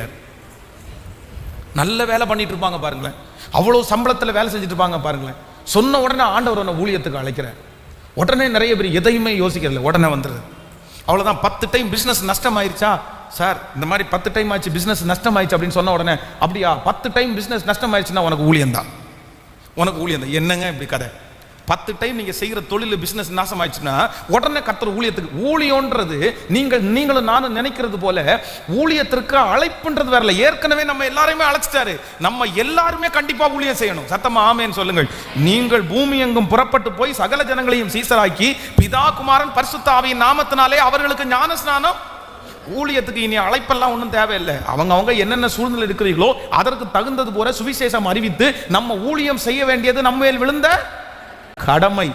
பிள்ளை படிக்கலையா, ஆண்டவர் ஒன்று ஊழியத்துக்கு தான் அனுப்புறாரு. 10th நீ ஃபெயில் ஆகிட்டியா, அவ்வளோதான், பாஸ்டரும் 10th ஃபெயில் ஆகிட்டாரு, உன்னை கர்த்தர் ஊழியத்துக்கு தான் அழைக்கிறாரு அப்படின்னு 10th ஃபெயில் ஆனவங்க எல்லாம் ஊழியத்துக்கு வரணும் அப்படின்னு எல்லாம் கிடையாது. அதனால் ஆண்டவருடைய பிள்ளைகள் ஒரு ஞானத்தை பெற்றுக்கொள்ளணும். யார் தோல்வி அடைகிறதுனாலே, அந்த தோல்வி அடைகிறதுனாலே அது கர்த்தர் தோல்வி அடைய பண்ணுகிறார் அப்படின்னு நம்ம நினைக்க முடியாது. நம்முடைய ஞான குறைவாக இருக்கலாம், நம்முடைய பெர்ஃபார்மன்ஸ் சரியில்லாமல் இருக்கலாம். நம்ம சிலர் பாருங்க, போகிற இடத்துலலாம் வேலைக்கு எங்கேயுமே நிற்க மாட்டாங்க, எங்கே போனாலும் வேலையிலேருந்து 10 நாள் திரும்பி வருவாங்க. ஆனால் உடனே என்ன சொல்லுவாங்க தெரியுமா, பாஸ்டர் சின்ன வயசுலேருந்தே என் அம்மா என்ன ஊழியத்துக்கு பிரதிஷ்டை பண்ணியிருக்கிறாங்க, ஆண்டவர் என்னமோ ஊழியத்துக்கு தான் அழைக்கிறார் போல தெரியுது, அதனால் வேலையை மொத்தத்தையும் தூக்கி போட்டுட்டு நான் ஊழியத்துக்கு வரேன். பரவாயில்ல வாப்பா வாங்க, ஊழியத்துக்கு வர்றது பிரச்சனை இல்லை. ஊழியத்துக்கு வந்துட்டு இருந்து என்ன பண்ணுமேன்னு தெரியாமல் அமைதியாக உட்காந்துருந்தா எப்படி ஊழியம் பண்ண முடியும்? அங்கே செஞ்சது தான் இங்கேயும், அங்கே செஞ்சது மாதிரி ஒரு கரெக்டாக நேர்த்தியாக செய்யாமல் இருந்தால் எப்படி ஊழியம் செய்ய முடியும்? ஞானத்தோடு செய்யாமல் இருந்தால் எப்படி செய்ய முடியும்? அதனால் எல்லாருக்காகவும் ஜெபம் பண்ண போகிறோம். என்னன்னா, ஆண்டவரே நீர் பேசுகிறது நீர் தானா? சொல்லுங்க பார்க்கலாம். கையை மேலே உயர்த்தி எல்லாரும் ஜெபம் பண்ணும். பேசுகிறது நீர் தானா என்கிற ஒரு அறிவை எங்களுக்கு இப்பொழுது, அதை அடையாளம் கண்டுகொள்ளக்கூடிய ஒரு கிருபையை கர்த்தர் இப்பொழுது எங்களுக்கு தருவீராக. முழு பலத்தோட கர்த்தரிடத்தில் கேளுங்க, ஆண்டவரே இந்த ஜெபத்தில் இருக்கிற எங்க ஒவ்வொருத்தருக்கும் அந்த ஞானத்தை கொடுப்பீராக ராஜா. யார் கண் மூடிட்டு தீர்க்க தரிசனம் சொன்னாலும், நாங்கள் எந்த சூழ்நிலைக்கு கடந்து போகும்போது ஆண்டவரே ஏதோ ஒரு மனிதர்கள் எங்களிடத்தில் பேசினாலும், அந்த பேசுகிற நேரத்தில் இது கர்த்தருடைய வார்த்தை தானா, இது ஆண்டவர் எனக்காக பேசுகிறாரா, அப்படி என்று அறிந்து கொள்ளக்கூடிய ஒரு ஞானத்தை இப்பொழுது இயேசுவே முழு பலத்தோடு எனக்கு அந்த ஞானத்தை தருவீராக. ஆண்டவரே தாங்கப்பா, முழு பலத்தோட தாங்க ராஜா. உங்களால ஆகாதது என்று ஒன்றும் இல்லை, உங்களால முடியாததுன்னு ஒன்றும் இல்லை. உங்க சத்தத்தை கேட்கிறதுக்கு ஒரு ஞானம் இப்பொழுது எனக்கு வரட்டும் ஆண்டவரே. உங்க வார்த்தையை அடையாளம் கண்டுகொள்ளக்கூடிய ஒரு கிருபையை கர்த்தர் இப்பொழுது சொல்லுங்கள். சத்தத்தை உயர்த்தி ஆண்டவரே தடுமாறி போயிருக்கிற ஒவ்வொருவரையும் இப்பொழுது பலப்படுத்துவீராக. ஆண்டவரே கர்த்தர் சொன்னார் என்கிற அந்த வார்த்தையை கேட்டு குடும்பம் பிரிஞ்சிருக்கிற குடும்பத்தை இப்பொழுது ஆண்டவர் சரி செய்வீராக ராஜா. அவர்களுக்கு ஒரு ஞானத்தை ஆண்டவர் தரப்போகிறதற்காக நன்றி சொல்லுங்க. முழு பலத்தோட ஏசப்பா கிருபாண்டவரே கிருப. எப்படி நான் ஜெபிக்கணும், எதற்காக ஜெபிக்கணும்னு கற்று தருகிறவர் தானே நீங்க. ஆண்டவரே எங்கு செல்ல வேண்டும், என்ன சொல்ல வேண்டும், வழி நடத்துகிற ஆவியானவர் தானப்பா நீங்க. ஒவ்வொருத்தரும் சொல்லுங்க, நான் உனக்கு போதித்து நீ நடக்க வேண்டிய வழியை உனக்கு காட்டுவேன், உண்மையில் என் கண்ணை வைத்து உனக்கு ஆலோசனை சொல்லுவேன் என்று சொன்ன அந்த தேவனை கைகளை உயர்த்தி, அப்பா அந்த ஞானம் இப்பொழுது எங்களிடத்தில் வெளிப்படுவதாக. எங்களுக்கு வருகிற எல்லா வார்த்தைகளையும் நீங்க பேசுகிறதான்னு கண்டுபிடிக்கக்கூடிய ஒரு ஞானம் நெகேமியாவுக்கு இருந்தது போல இப்பொழுது இந்த ஃபாஸ்டிங் பிரேயர்ல இருக்கிற ஒவ்வொரு பிள்ளைகளுக்கும் சூழ்நிலைகள் எங்களுக்கு விரோதமாய் வரும்போது அதை கண்டுபிடிக்கக்கூடிய ஒரு ஞானத்தை கர்த்தர் தருவீராக ஆண்டவரே. ஹalleluya. எங்கு செல்ல வேண்டும், என்ன சொல்ல வேண்டும், வழி நடத்தும் ஆவியானவரே. உண்மைதானே, உண்மைதானே. ஆவியானவர் எவ்வளவு நல்லவர். எங்களுக்குள்ளே வாசம் செய்யும் ஆவியானவரே, இந்நாளில் உம் சித்தம் போல் நடத்தி செல்லுமையா. சொல்லுங்க எல்லாரும், எங்களுக்குள்ளே வாசம் செய்யும் ஆவியானவரே, இந்நாளில் உம் சித்தம் போல் நடத்தி செல்லுமையா. ஆவியானவரே, ஆவியானவரே,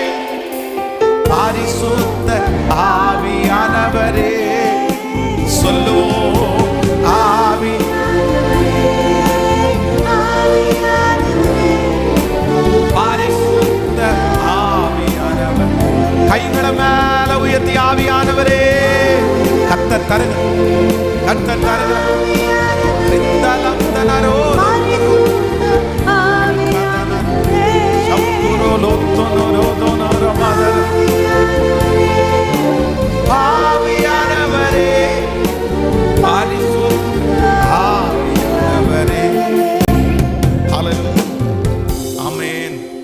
எத்தனை பேர் ஜெபிக்க போறீங்க? இன்னைக்கு வீட்டில் போய் கூட நீங்க ஜெபிக்கணும். தேவதூதன் வந்து பேசினால் கூட அது கர்த்தருடைய வார்த்தையா என்று நீங்க என்ன பண்ணணும்னா, பைபிள்ல ஆண்டவர் இதுக்கு நிறைய உதாரணங்களை வச்சிருக்கிறாரு, நிறைய திருஷ்டாந்தரங்களை கர்த்தர் வச்சிருக்கிறார். என்ன அப்படின்னு சொன்னா, உங்ககிட்ட பேசுகிற வார்த்தை கர்த்தருடையது தானா என்று அறிகிற அறிவை ஆண்டவர் நமக்கு எல்லாருக்கும் தரணும். யாராவது ஒருத்தர் வீட்டில் வந்து காலடி எடுத்து வச்சு இப்படி தான் ஆண்டவர் பேசுகிறாரு அப்படின்னு சொன்ன உடனே கேட்ட முடியாது. நம்முடைய இந்த திருச்சபையினுடைய இடம் வாங்குவதற்காக பல நாட்கள் முயற்சி எடுத்துக்கொண்டிருக்கும் போது ஒரு விஷயம் வந்து ஒரு ஊழியக்காரன் இடத்துல கேட்டார், பாஸ்டர் என்னாச்சு, அந்த வீட்டை அந்த இடத்த வந்து என்ன பண்ணீங்க, எப்படி போயிட்டுருக்கு அப்படின்னு கேட்டார். அப்போ நான் வந்து சொன்னேன், பாஸ்டர் இன்னும் ஸ்டார்ட் பண்ணவே முடியல, இந்த மாதிரி இவ்வளோ பணம் நமக்கு லோன் தேவைப்படும் அப்படின்னு சொன்னார். சொன்ன அடுத்த நிமிஷத்தில் அவர் என் மேலே ரொம்ப அனுபவிச்சிருக்கிறார், ரொம்ப நேசமான ஒரு ஊழியக்காரர். பாஸ்டர் நானும் இந்த மாதிரி தான் கஷ்டப்பட்டேன், பட் எனக்கு ஒரு பேங்க் ரொம்ப ஹெல்ப் பண்ணிருச்சு, ரொம்ப உதவி செஞ்சாங்க. இந்த மாதிரி காசு இவ்வளோ கட்டினேன், இடையில கட்ட முடியல, அதுக்கப்புறம் துரத்த வேண்டிய சூழ்நிலை வந்துச்சு, நாங்கள் ஜோம் பண்ணோம், ஆண்டவர் திரும்பவும் கட்ட வச்சாருன்னு அவங்க சாட்சியை சொல்லி முடிச்சுட்டு இப்போ என்ன இம்மிடியேட்டாக இப்போவே நான் உங்களுக்கு ரெடி பண்ணுறேன்னு சொல்லி உடனே அவங்க ஃபோன்லேருந்து ஃபோன் பண்ணாங்க. ஃபோன் பண்ணி இந்த மாதிரி எனக்கு தெரிஞ்ச தம்பி, நீங்கள் கண்டிப்பாக ஹெல்ப் பண்ணணும், நீங்கள் எப்படியாவது ஒரு லோனை வாங்கி கொடுத்து நீங்கள் அந்த இடத்த வந்து அவனுக்கு இது பண்ணி கொடுங்க மாசமான அப்படின்னு சொல்லி சொன்ன அடுத்த நிமிஷத்தில் அந்த பிரதர் வந்து, ஐயோ ஐயா சொல்லிட்டாரு, நான் கண்டிப்பாக கேட்கணும்னு சொல்லி அவருக்கு எவ்வளோ கடன் வாங்குறீங்க, எவ்வளோ உங்களுக்கு வட்டி வரும், எவ்வளோ மாதம் கட்ட வேண்டியது இருக்கும் அப்படின்னு ஒரு லிஸ்ட்டை போட்டு உடனே அனுப்பிட்டார். பாஸ்டர் ஒரு 3 டேஸில் நான் வந்து ஒர்க் அவுட் பண்ணுறேன், எப்படியும் ஒரு 1.5 மாதத்துக்குள்ளே நம்ம வந்து முடிச்சிடலாம் அப்படின்னு அவர் சொல்கிறாரு. இப்போ வந்து என்னுடைய மனசில் வந்து 2 விதமாக ஓடுது. ஒன்று என்ன ஓடுது அப்படின்னு சொன்னால், இது கர்த்தரா உண்டு பண்ணுன வழியா, ஆண்டவர் நம்மளை இவ்வளோ நாள் ஜோம் பண்ணதுனால ஒருத்தரை அனுப்பி கஷ்டமே இல்லாமல் நமக்கு வருதோ அப்படின்னு. இன்னொரு மனசு சொல்லுது, இல்லை நமக்கு ஏதோ வந்து ஆண்டவரே நமக்கு தருவார், ஒரு கை மாத்தா இப்போ வச்சுக்கோங்க நீங்கள் கொடுத்துருங்க அப்படின்னு சொன்னால் கூட பரவாயில்ல, நம்ம வந்து மாதம் வட்டியே வந்து இவ்வளோ அமௌண்ட் நம்ம எப்படி கட்டுவோம், வட்டி கட்டுனானா அந்த டியூவை எப்படி நம்ம கட்டுவோம், எத்தனை வருஷம் நம்ம கடன்காரங்களாக இருக்கணும் அப்படின்னு 2 விதமாய் மனசு அப்படியே யோசிச்சிட்டே இருக்குது. அப்போ போய் தேவ சமூகத்தில் உட்கார்ந்து, ஆண்டவரே நான் என்ன பண்ணணும், என்ன செய்யணும்னு எனக்கு தெரில, இதை எப்படி டிசைட் பண்ணணும்னு தெரில. அப்போ வந்து ஆண்டவர் என்னுடைய மனதில் தெளிவாய் ஒரு எண்ணத்தை கொடுத்தார். என்ன எண்ணத்தை கொடுத்தார் அப்படின்னு சொன்னால், இல்லை பெரிய அளவில் நீ போய் என்ன பண்ணிடாதேன்னா, இந்த வட்டின்றதுல போய் நீ சிக்கிறாத, வேண்டாம், நீ வெயிட் பண்ணு. ஸோ அதுக்கு கட்ட முடியாமல் நிம்மதி போய் ஜபம் பண்ண முடியாமல் ஊழியமே செய்ய முடியாமல் அந்த அளவுக்கு டிஸ்டர்பன்ஸ் ஆக முடியாது, ஆண்டவரே திறப்பார், அது வரைக்கும் காத்திருப்போம், இது வரைக்கும் காத்திருந்தோம்ல அப்படின்னு சொல்கிற ஒரு பெரிய ஒரு சந்தோஷம் வந்துச்சு. உடனே அந்த நபருக்கு ஃபோன் பண்ணி, ஐயா இப்போதைக்கு அதை யோசிக்க வேண்டாம்னு நினைக்கிறேன், அவ்வளோ வட்டியை வந்து மந்த்லி கட்ட முடியாது அப்படின்னு சொன்ன உடனே அடுத்த முனையிலேருந்து அவர் என்ன சொன்னார் தெரியுமா?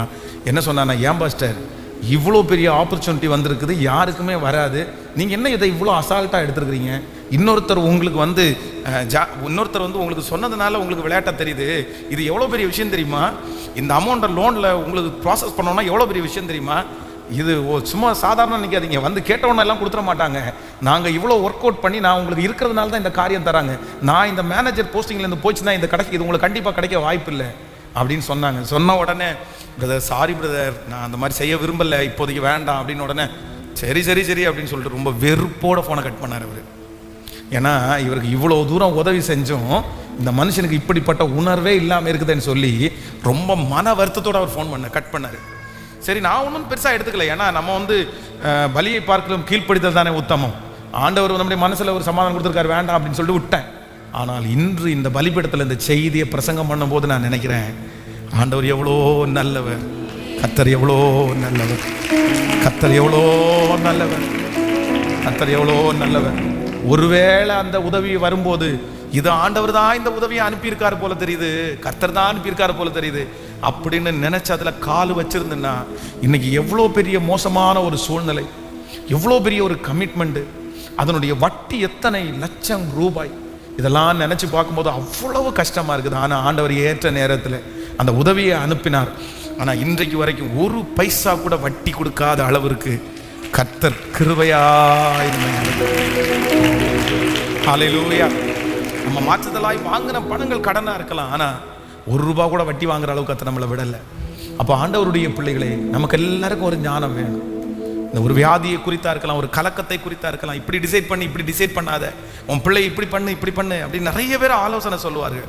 ஆனால் ஆண்டவரே, எனக்கு வருகிற அத்தனை ஆலோசனைகளையும் எனக்கு ஒரு கிருபை மட்டும் தாரும் ஆண்டவரே. இந்த ஆலோசனை உம்முடையதா, நீ அனுப்புகிற ஆலோசனையா, இது உங்களுடைய வழி நடத்துதலா ஆண்டவரே? யார் வந்தாலும் ஆண்டவரே, ஒரு என்னுடைய பிள்ளைய ஒருத்தர் பொண்ணு பார்க்கறதுக்காக, இல்லைன்னா மாப்பிள்ளை பார்க்கறதுக்காக ஒரு வந்தாலும், நிறைய வாலிப தம்பிங்க தங்கச்சிங்க அப்படி பார்த்தீங்கன்னா அப்படியே குழம்பி போயிருக்கிறாங்க. இந்த பொண்ணு எனக்கானது தானா, இந்த பையன் எனக்கானது தானா? கல்யாண காரியம் வரும்போது இந்த லவ் பண்ணுற பிள்ளைகளுக்கெல்லாம் பிரச்சனையே இல்லை. சிலருக்கு என்னன்னா, அவங்க ஒருத்தர் லவ் பண்ணுறாங்களா, அவ்வளோ ஃபிக்ஸ் பண்ணிடுறாங்க, இதான் மனைவி, இதான் கணவன் அப்படின்னு. ஆனால் ஆண்டவருடைய சித்தத்திற்காக வெயிட் பண்ணி நான் இப்படி தான் பண்ணணும் அப்படின்னு நினைக்கிற பிள்ளைகளுக்கு நிறைய பேருக்கு தடுமாற்றம். இது ஆண்டவருடைய சித்தம் இல்லையா, இதான் கணவனா, இதான் மனைவியா அப்படின்னு. ஆனால் நான் நம்புறேன், ஆண்டவர் உங்களை நேர்த்தியாய் நடத்துகிற கர்த்தர், சமாதானமாய் நடத்துகிற கர்த்தர். இந்த ஜபத்தை பண்ண நான் நம்புறேன், ஆண்டவர் உங்க கையை பிடிச்சி நடத்த போறார். இனி கர்த்தருடைய வார்த்தை வருகிறது. மனுஷனுடைய வார்த்தையை புரிந்து கொள்ளக்கூடிய ஒரு ஞானத்தை கர்த்தர் தரப்போறாரு. அவருடைய பேரை சொல்லி வந்து உங்களை வஞ்சிக்கணும்னு நினைச்சாலும் அந்த வஞ்சகத்திலிருந்து கர்த்தர் உங்களை தப்பு வைக்கிறதுக்கு வல்லவரா இருக்கிறார். கர்த்தர் நல்லவர், கர்த்தர் நல்லவர். கைகளை எல்லாரும் உயர்த்தி சொல்லுங்க பார்க்கலாம். நன்றி ஆண்டவரே, நன்றி நன்றி ஆண்டவரே, நன்றி. எங்கு செல்ல வேண்டும், என்ன சொல்ல வேண்டும், வழி நடத்தும் ஆவியானவரே. எல்லாரும் கேளுங்களேன். எங்கு செல்ல வேண்டும், என்ன சொல்ல வேண்டும், வழி நடத்தும் ஆவியானவரே. விருப்பம் இல்லாத என்னையும் என் பிள்ளைகளையும் செல்லாமல் தடுத்து நிறுத்தும் ஆவியானவரே. சத்தமா சத்தமா, விருப்பம் இல்லாத தடுத்து நிறுத்தும் ஆவியானவரே. இப்ப கைகளை மேல உயர்த்தி, ஆவியானவரே, ஆவியானவரே, ஆவியானவரே, பரிசுத்த எஸ் அந்த ஞானம் பொருந்திய தேவன் இப்பொழுது அந்த கிருபையை கர்த்தர் உங்களுக்கும் எனக்கும் தருகிறார். அந்த ஞானத்தை கர்த்தர் தருகிறார். இயேசுவே, இயேசுவே, கேளு. கையை உயர்த்தி, ஆவியானவரே, ஆவியானவரே,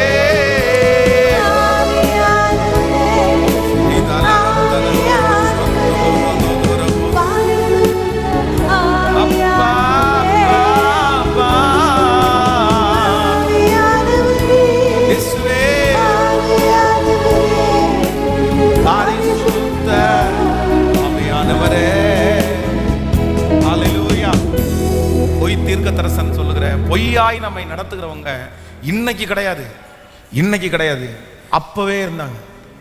எப்போ தெரியுமா? இஸ்ரவேல் ஜனங்களுக்கு ராஜாக்கள் இருந்தாங்க பாருங்க, யோயாக்கீம், இவங்க எல்லாம் இருந்த காலங்களில் வந்து பார்த்தீங்கன்னா முற்றுகை போட்டாச்சு. நேபுகாத் நேச்சார் வந்து சுத்தி இருக்கிறதுல முற்றுகை போட்டு ஏறக்குறைய உள்ள என்ட்ரண்ட் உள்ள ஆயிட்டாங்க. அப்போ இங்க இருக்கிற எரேமியா தீர்க்கதரிசி கத்துறாரு, எப்பா பொல்லாத பசங்களா, ஆண்டவர் உங்க மேல என்னவா இருக்கிறாரு? கர்த்தர் உங்க மேல ரொம்ப கோபமா இருக்கிறாரு. நீங்க பண்ணின அக்கிரம அநியாயம் எல்லாம் வானபரிந்து எட்டிருச்சு. மன்னிப்பு கேளுங்க, தரையில விழுங்க, ஒப்புரவாகுங்க, ஜெபம் பண்ணுங்கன்னு சொல்லுவாரு. உடனே அந்த ராஜாக்கள் அவனை பிடிச்சி எங்க போடுவாங்க அப்படின்னு சொன்னா, கிணத்துக்குள்ள போட்டுருவாங்க. தண்ணியில் அதை கிணத்துக்குள்ள போட்டுருவாங்க. நீ இருந்து சும்மா எங்களை சாவமா விடுற, அவன் வருவான், உன் கண்களை பிடுங்குவான், உன்னை கையினால கட்டி உன்னை கொண்டு போவான், உன் பிள்ளைகள் எல்லாம் இப்படி ஆயிரும். அப்படி சொன்ன உடனே ரொம்ப கோவம் வரும் உங்களுக்கு. மனம் திரும்புற என்ன வராது. இந்த தீர்க்கதரிசியின் மேல கோவம் வந்து அவனை தூக்கி பாழ்ந்த நேரத்தில் போடுவாங்க. ஆனா அங்கேயே ஒரு சில தீர்க்கதரிசிங்கன்ற ஒருத்தர் இருந்தாங்க. யார் தெரியுமா? இப்போ அவங்க என்ன நினைச்சுக்கிட்டாங்கன்னா, இந்த மைண்ட் செட்டை புரிஞ்சுக்கிட்டாங்க. என்ன சொன்னா இவங்க நம்மளை நல்லா வச்சுக்குவாங்க. இந்த ராஜாக்கள் தெரிஞ்ச உடனே கண்ணை மூடிட்டு, ஆண்டவர் உங்களுக்கு வெற்றியை தருகிறார், ஆண்டவர் உங்களுக்கு முன்னாடி போறாரு, நீ ஜெயிப்ப, நீ போராடு, நீ வெற்றி பெறு அப்படின்னு சொல்லி டயலாக்காக பேசுவாங்க. அவங்க வந்து ஒன்றும் பண்ண மாட்டாங்கன்னு சொல்றது இவங்களுக்கு ரொம்ப பிடிக்கும். உடனே அவங்க அந்த தீர்க்கதரிசி எல்லாம் தட்டி கொடுத்து எல்லாருக்கும் சோறு போடுங்கப்பா அப்படின்வாங்க. ஆனா வேதம் என்ன சொல்லுது அப்படின்னு சொன்னா, எரேமியா தீர்க்கதரிசி ஆண்டவருடைய பிள்ளை, அவங்க எல்லாரும் தங்களுடைய சொந்த வார்த்தைகளை இவர்களுக்காக பேசினவர்கள். ரொம்ப ஜாக்கிரதை. தீர்க்கதரிசியினுடைய வாயில என்ன ஆவி இருந்துச்சு? ஆமாமா, பொய்யின் ஆவி. சில நேரத்தில் ஆண்டவரே சில நேரத்தில் பொய்யின் ஆவிகளை கட்டளையிட்டு இருக்கிறார். அது உண்மை இல்லை. அது உண்மை இல்லை.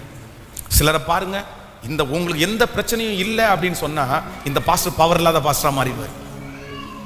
ஹலோ, உண்மைதானே? இப்போ வந்து நீங்க ஒரு பிரச்சனையோட வர்றீங்கன்னு வைங்களேன், நான் வந்துட்டு சே ஒன்றும் இல்லை சிஸ்டர், ஒன்றும் இல்லை பிரதர், போங்க ஜெபம் பண்ணுவோம், ஆண்டவரால முடியாதுன்னு இருக்குது சரி அப்படின்னு சொன்ன உடனே பாசு ஒரு பவரும் இல்லை போல தெரியுது.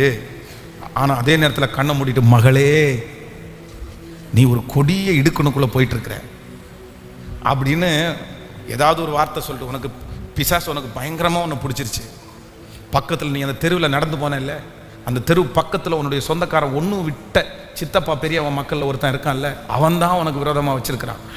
பாஸ்டர் கரெக்டு பாஸ்டர், 4வது தெருவில் இருக்கிறவன் என் சொந்தக்காரங்க தான் பாஸ்டர், கரெக்டாக சொன்னீங்க பாஸ்டர். அவன் தான் போகும்போது வரும்போது முறைச்சி பார்த்துட்டே இருக்கிறான் பாஸ்டர். போன வாரம் தான் கேரளா போயிட்டு வந்தான் பாஸ்டர், கண்டிப்பாக அவன் செஞ்சிருப்பான்.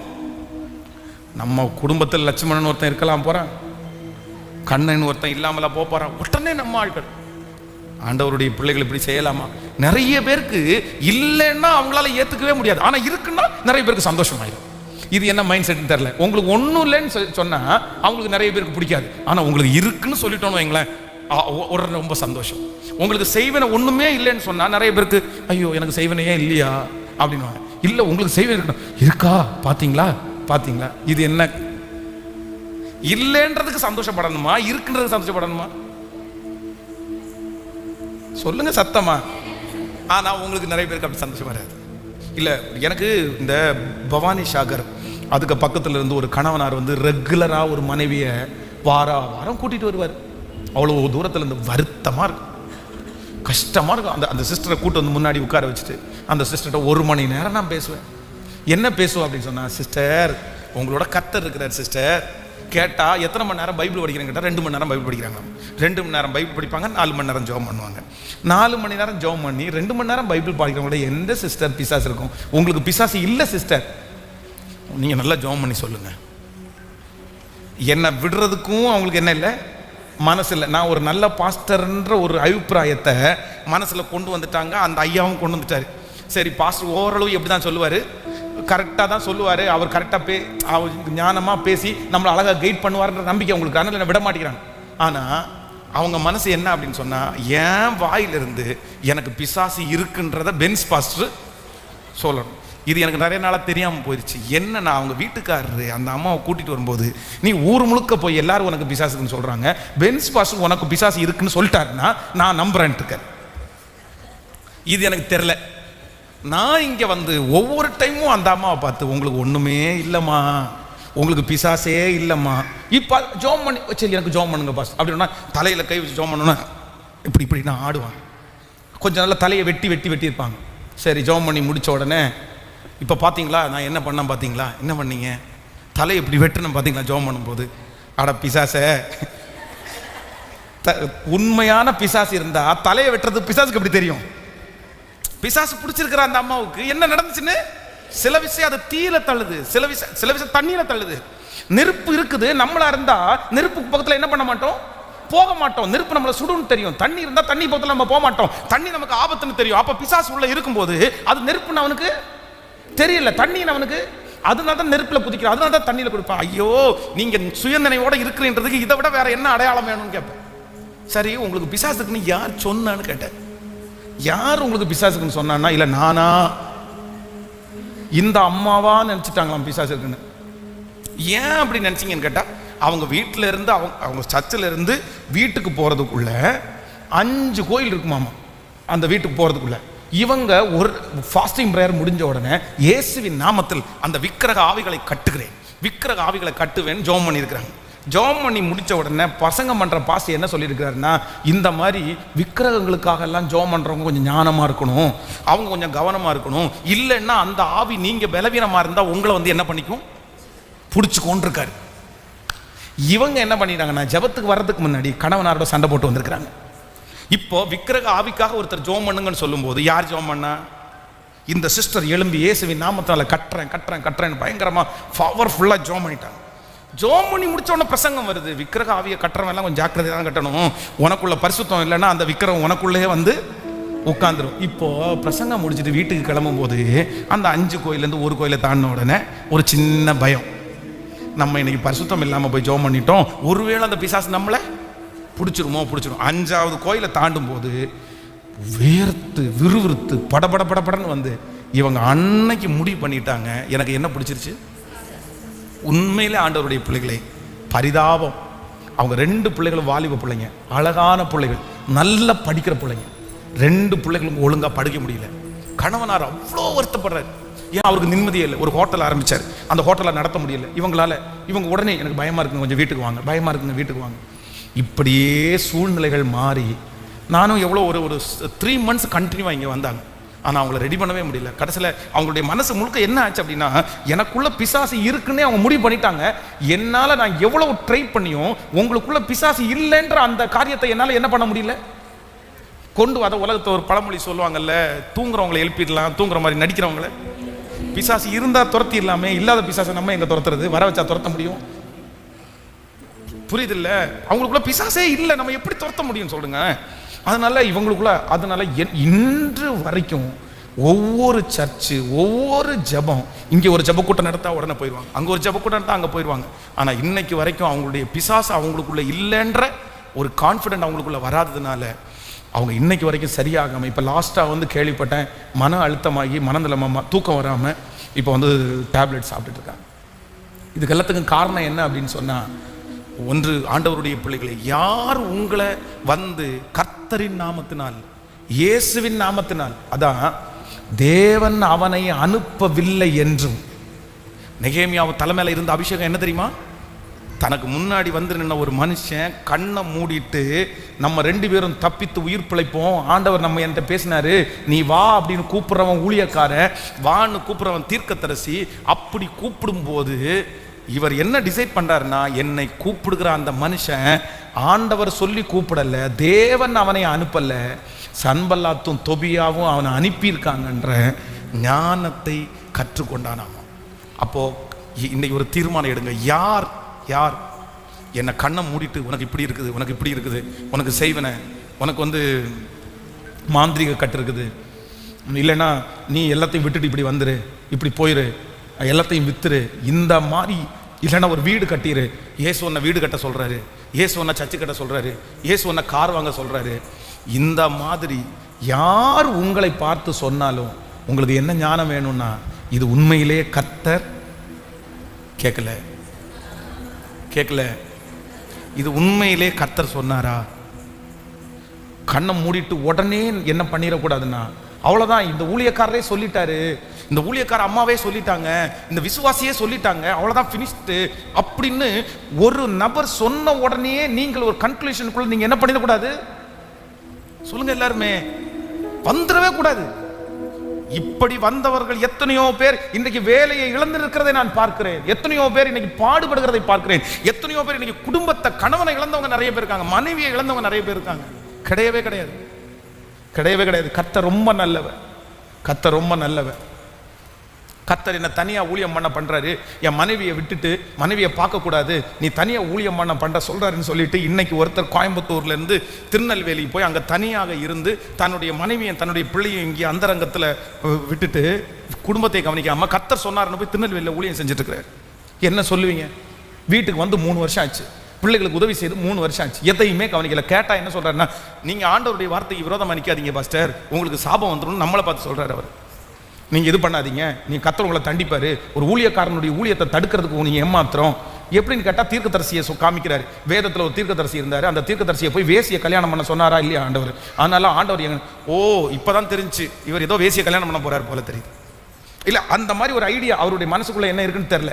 இப்போ என்ன சொல்றேன்னா, அவர் அந்த மாதிரி அந்த கல்யாணம் பண்ண சொல்லலையா, அப்ப நம்ம கூற்றின்படி கல்யாணம் பண்றது தவறு, ஆனா ஆண்டவர் அப்படி சொல்லி இருக்காருல்ல அப்படின்னு சொல்லி அதை கொண்டு வர்றாரு. இல்ல பிரதர், நீங்க குடும்பத்தோட சேர்ந்து மினிஸ்ட்ரி பண்ணுங்க, ஆண்டவருக்கு அதுதான் பிடிக்கும். நீங்க திருமணம் பண்றதுக்கு முன்னாடியாவது பரவாயில்ல, சரி ஓகே, நீங்க உங்களை கமிட் பண்ணி போலாம். இப்ப ஃபேமிலி ஆச்சு, ஒரு பிள்ளை ஆச்சு, கர்த்தர் சொல்ற ஒரு சொந்த குடும்பத்தை நடத்த தெரியாதவன் எப்படி சபையை நடத்துவான்னு தெரிகிறது. இது கண்டிப்பா உங்களுக்கு அவசியம். நானும் என் வீட்டாருமோ என்றால் கர்த்தரையே சேவிப்போம், நீ ஸ்திரப்படு, உன் குடும்பத்தை ஸ்திரப்படுத்து, அப்புறம் மற்றவர்களை ஸ்திரப்படுத்தலாம் அப்படின்னு பைபிள் சொல்லுதுன்ற வார்த்தையை சொன்னா அந்த மண்டைக்குள்ள ஏறவே மாட்டேங்குது. அவர் ஒரே இதுல பிடிச்சுதான் இருக்கிறார். என்ன சொல்றாரு அப்படின்னா, நீங்க என்ன தப்பா நடத்தாதீங்க, உங்களுக்குள்ள பிசாசு பேசுறேன்னு சொல்றாரு. அவருக்குள்ளதான் ஆவியானவர் பேசாராமா, நம்மளும் சத்துரு தடுக்கிறான், உங்களை கொண்டு தடுக்கிறான் அப்படின்னு சொல்றாரு. அந்த மனுஷனிடத்துல என்ன பேச முடியும்னு நினைக்கிறீங்க? ஆண்டவரே, எல்லாரும் ஜெபம் பண்ணுங்க. இது ரொம்ப அவசியமான ஜெபக்குறிப்பு, ரொம்ப ஞானமான ஜெபக்குறிப்பு, மிக தேவை. எனிவே ஊழியக்காரங்களா இருக்கலாம், மற்றவர்களா இருக்கலாம், ஒருத்தங்க நம்மளுக்கு வந்து ஒரு கவுன்சிலிங் கொடுக்கும்போது, ஒரு ஆலோசனை கொடுக்கும்போது, ஒரு காரியத்தை சொல்லும்போது, உங்க மனசுல எப்பவுமே இது எனக்குரியதா, இது கர்த்தருடைய வார்த்தை தானா அப்படின்றத அந்த அறிந்து கொள்ளக்கூடிய ஞானத்தை ஆண்டவர் நிச்சயமாய் நமக்கு தர வேண்டும். எத்தனை பேர் ஆமோதிக்கிறீர்கள்? கைகளை அசைத்து ஒரு ஹல்லேலூயா. ஆராதனை நடந்துட்டு இருக்கும்போது ஒரே ஒருத்தரை மட்டும் பார்த்து ஒரு பாஸ்டர் எழுப்பி விட்டு என்ன சொல்றாரு தெரியுமா? நீ கடல் கடந்து போவேன்னு கர்த்தர் சொல்றாரு.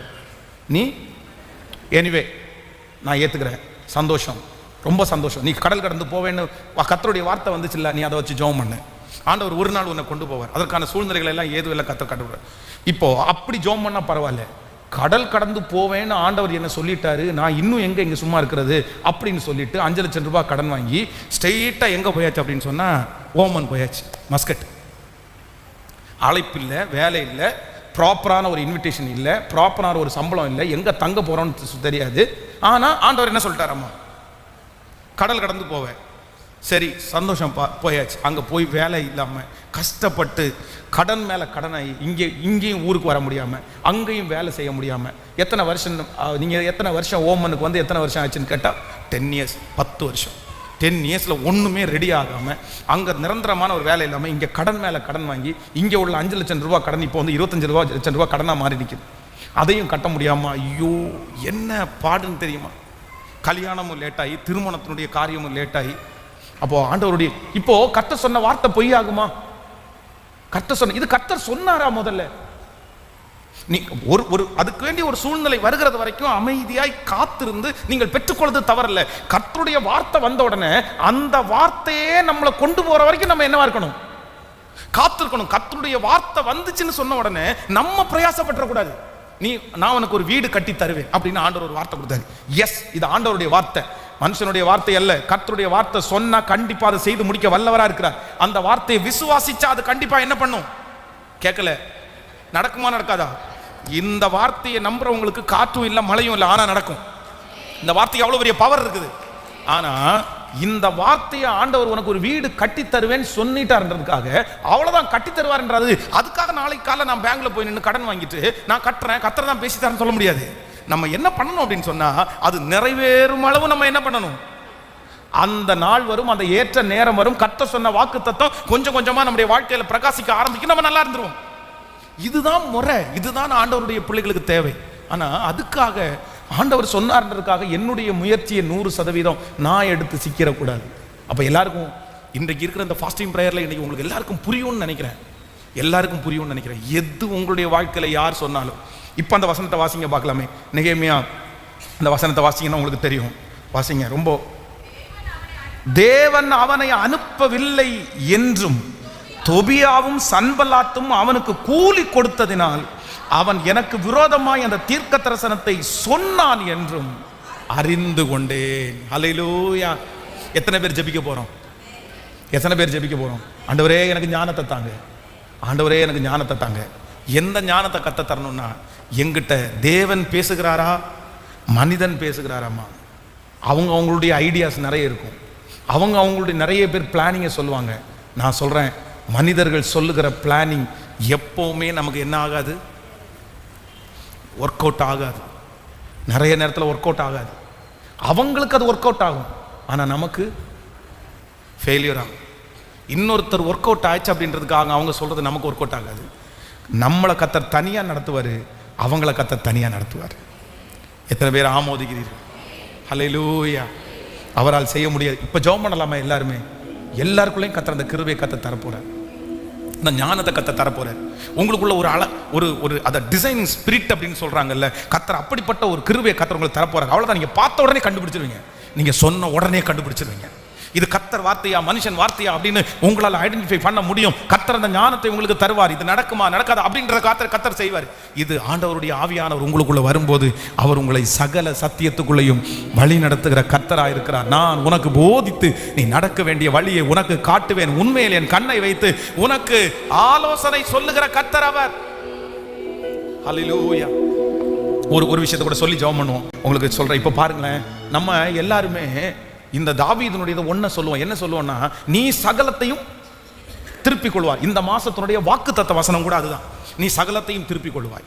ஆண்டவர் வந்து அவனை வந்து கர்த்தர் வந்து ரட்சித்து அவனை மீட்டெடுத்து உன்னை, அதே மாதிரி அவனுக்கு அந்த வார்த்தை அப்படியே நிறைவேறிச்சு. ஆனா அந்த சூழ்நிலை வர்றதுக்கு என்ன காரணம்னு நினைக்கிறீங்க? தாவீதுக்கு அந்த மாதிரி ஒரு சூழ்நிலை வர்றதுக்கு என்ன காரணம்னு நினைக்கிறீங்க? சகலத்தையும் திருப்பி கொண்டது ஓகே.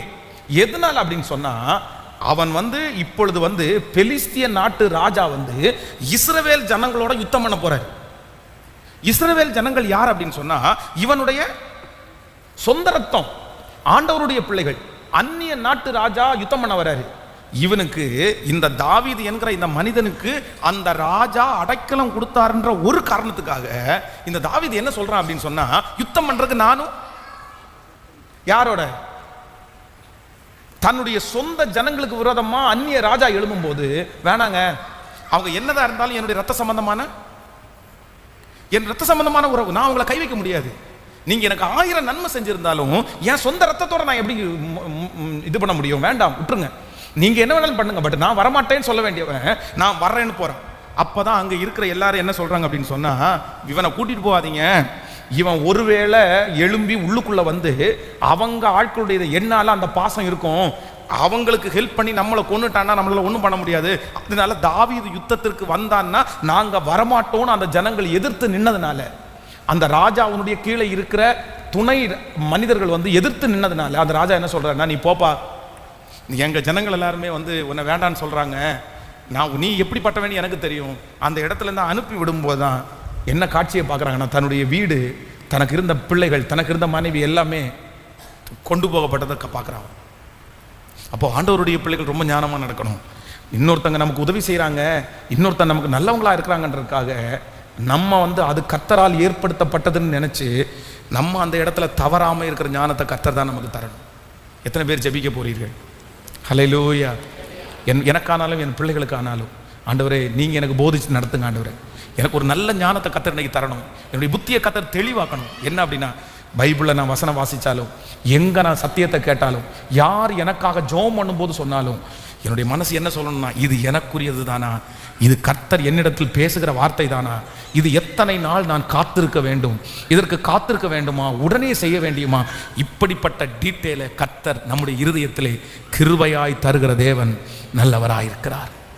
ஆமென் சொல்லுங்கள். பார்க்க எல்லாரும் கண்களை மூடி அப்பாவை பார்த்து, எப்படி நான் ஜெபிக்கணும்?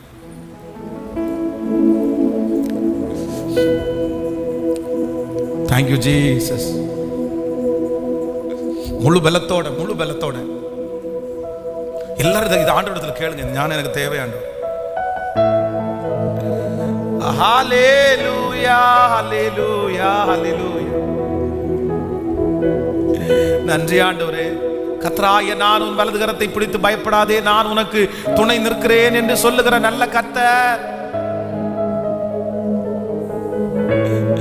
ஹல்லேலூயா. எங்களுக்கு ஒன்றும் இல்லை ஆண்டவர், எங்களுக்கு ஞானம் இல்லை ஆண்டவர், எங்களுக்கு கிருபை வேணும் ஆண்டவர்.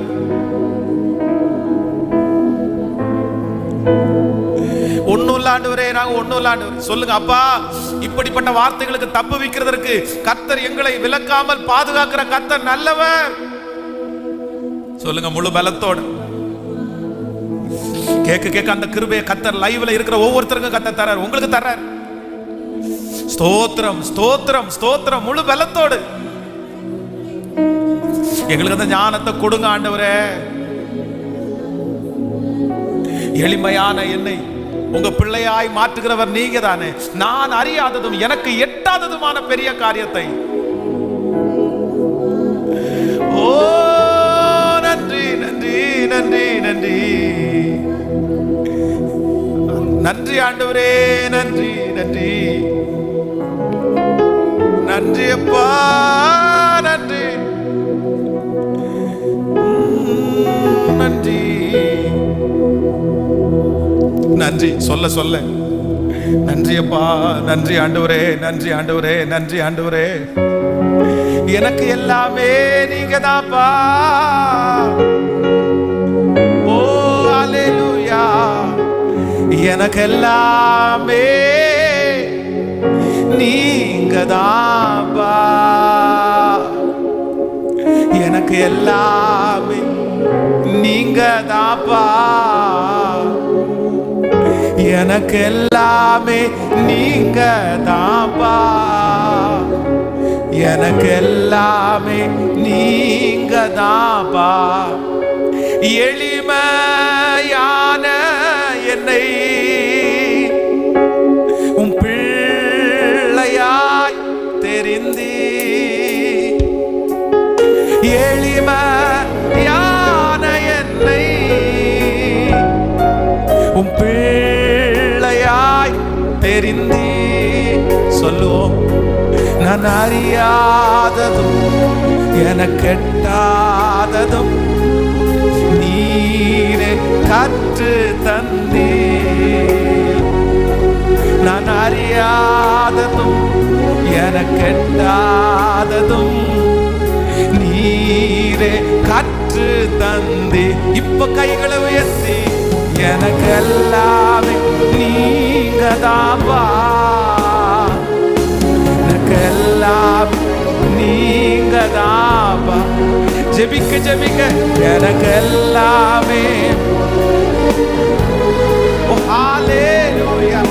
எல்லாமே நீங்க தான்ப்பா.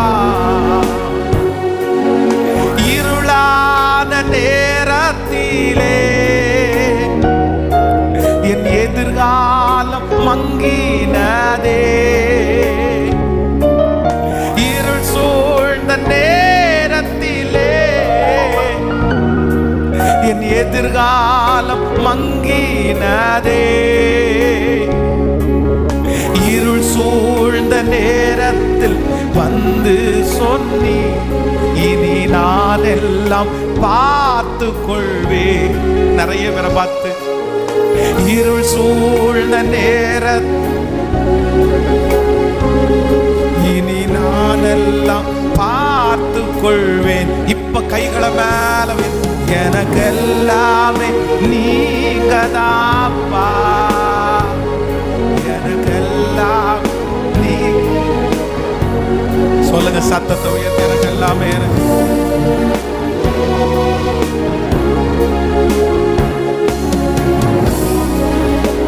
நீங்க தான்ப்பா.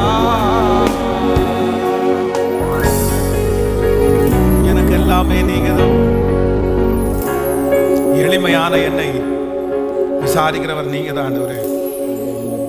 நான் அறியாததும் எனக்கு எட்டாததும் சொல்லி தருகிறவர் நீர் தான் ஆண்டவரே. சொல்லி தருகிறவர் நீங்க தான் ஆண்டவரே. ஹல்லேலூயா. இன்னைக்குள்ள செய்தி உங்க நிறைய பேருக்கு பிரயோஜனமா இருந்திருக்கும்னு நான் நம்புறேன்.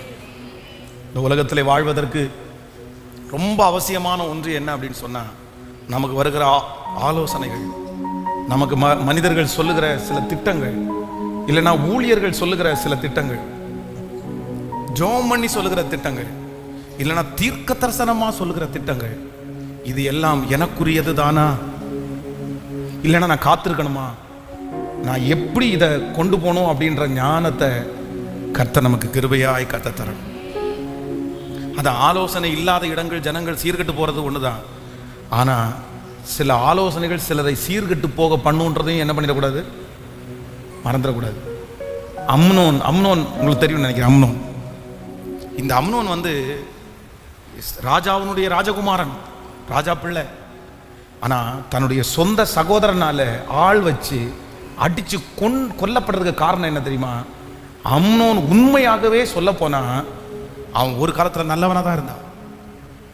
தன்னுடைய சகோதரி மேல அவனுக்கு கை போடுறதுக்கு அவ்வளவு தைரியம் அவனுக்கு வரல.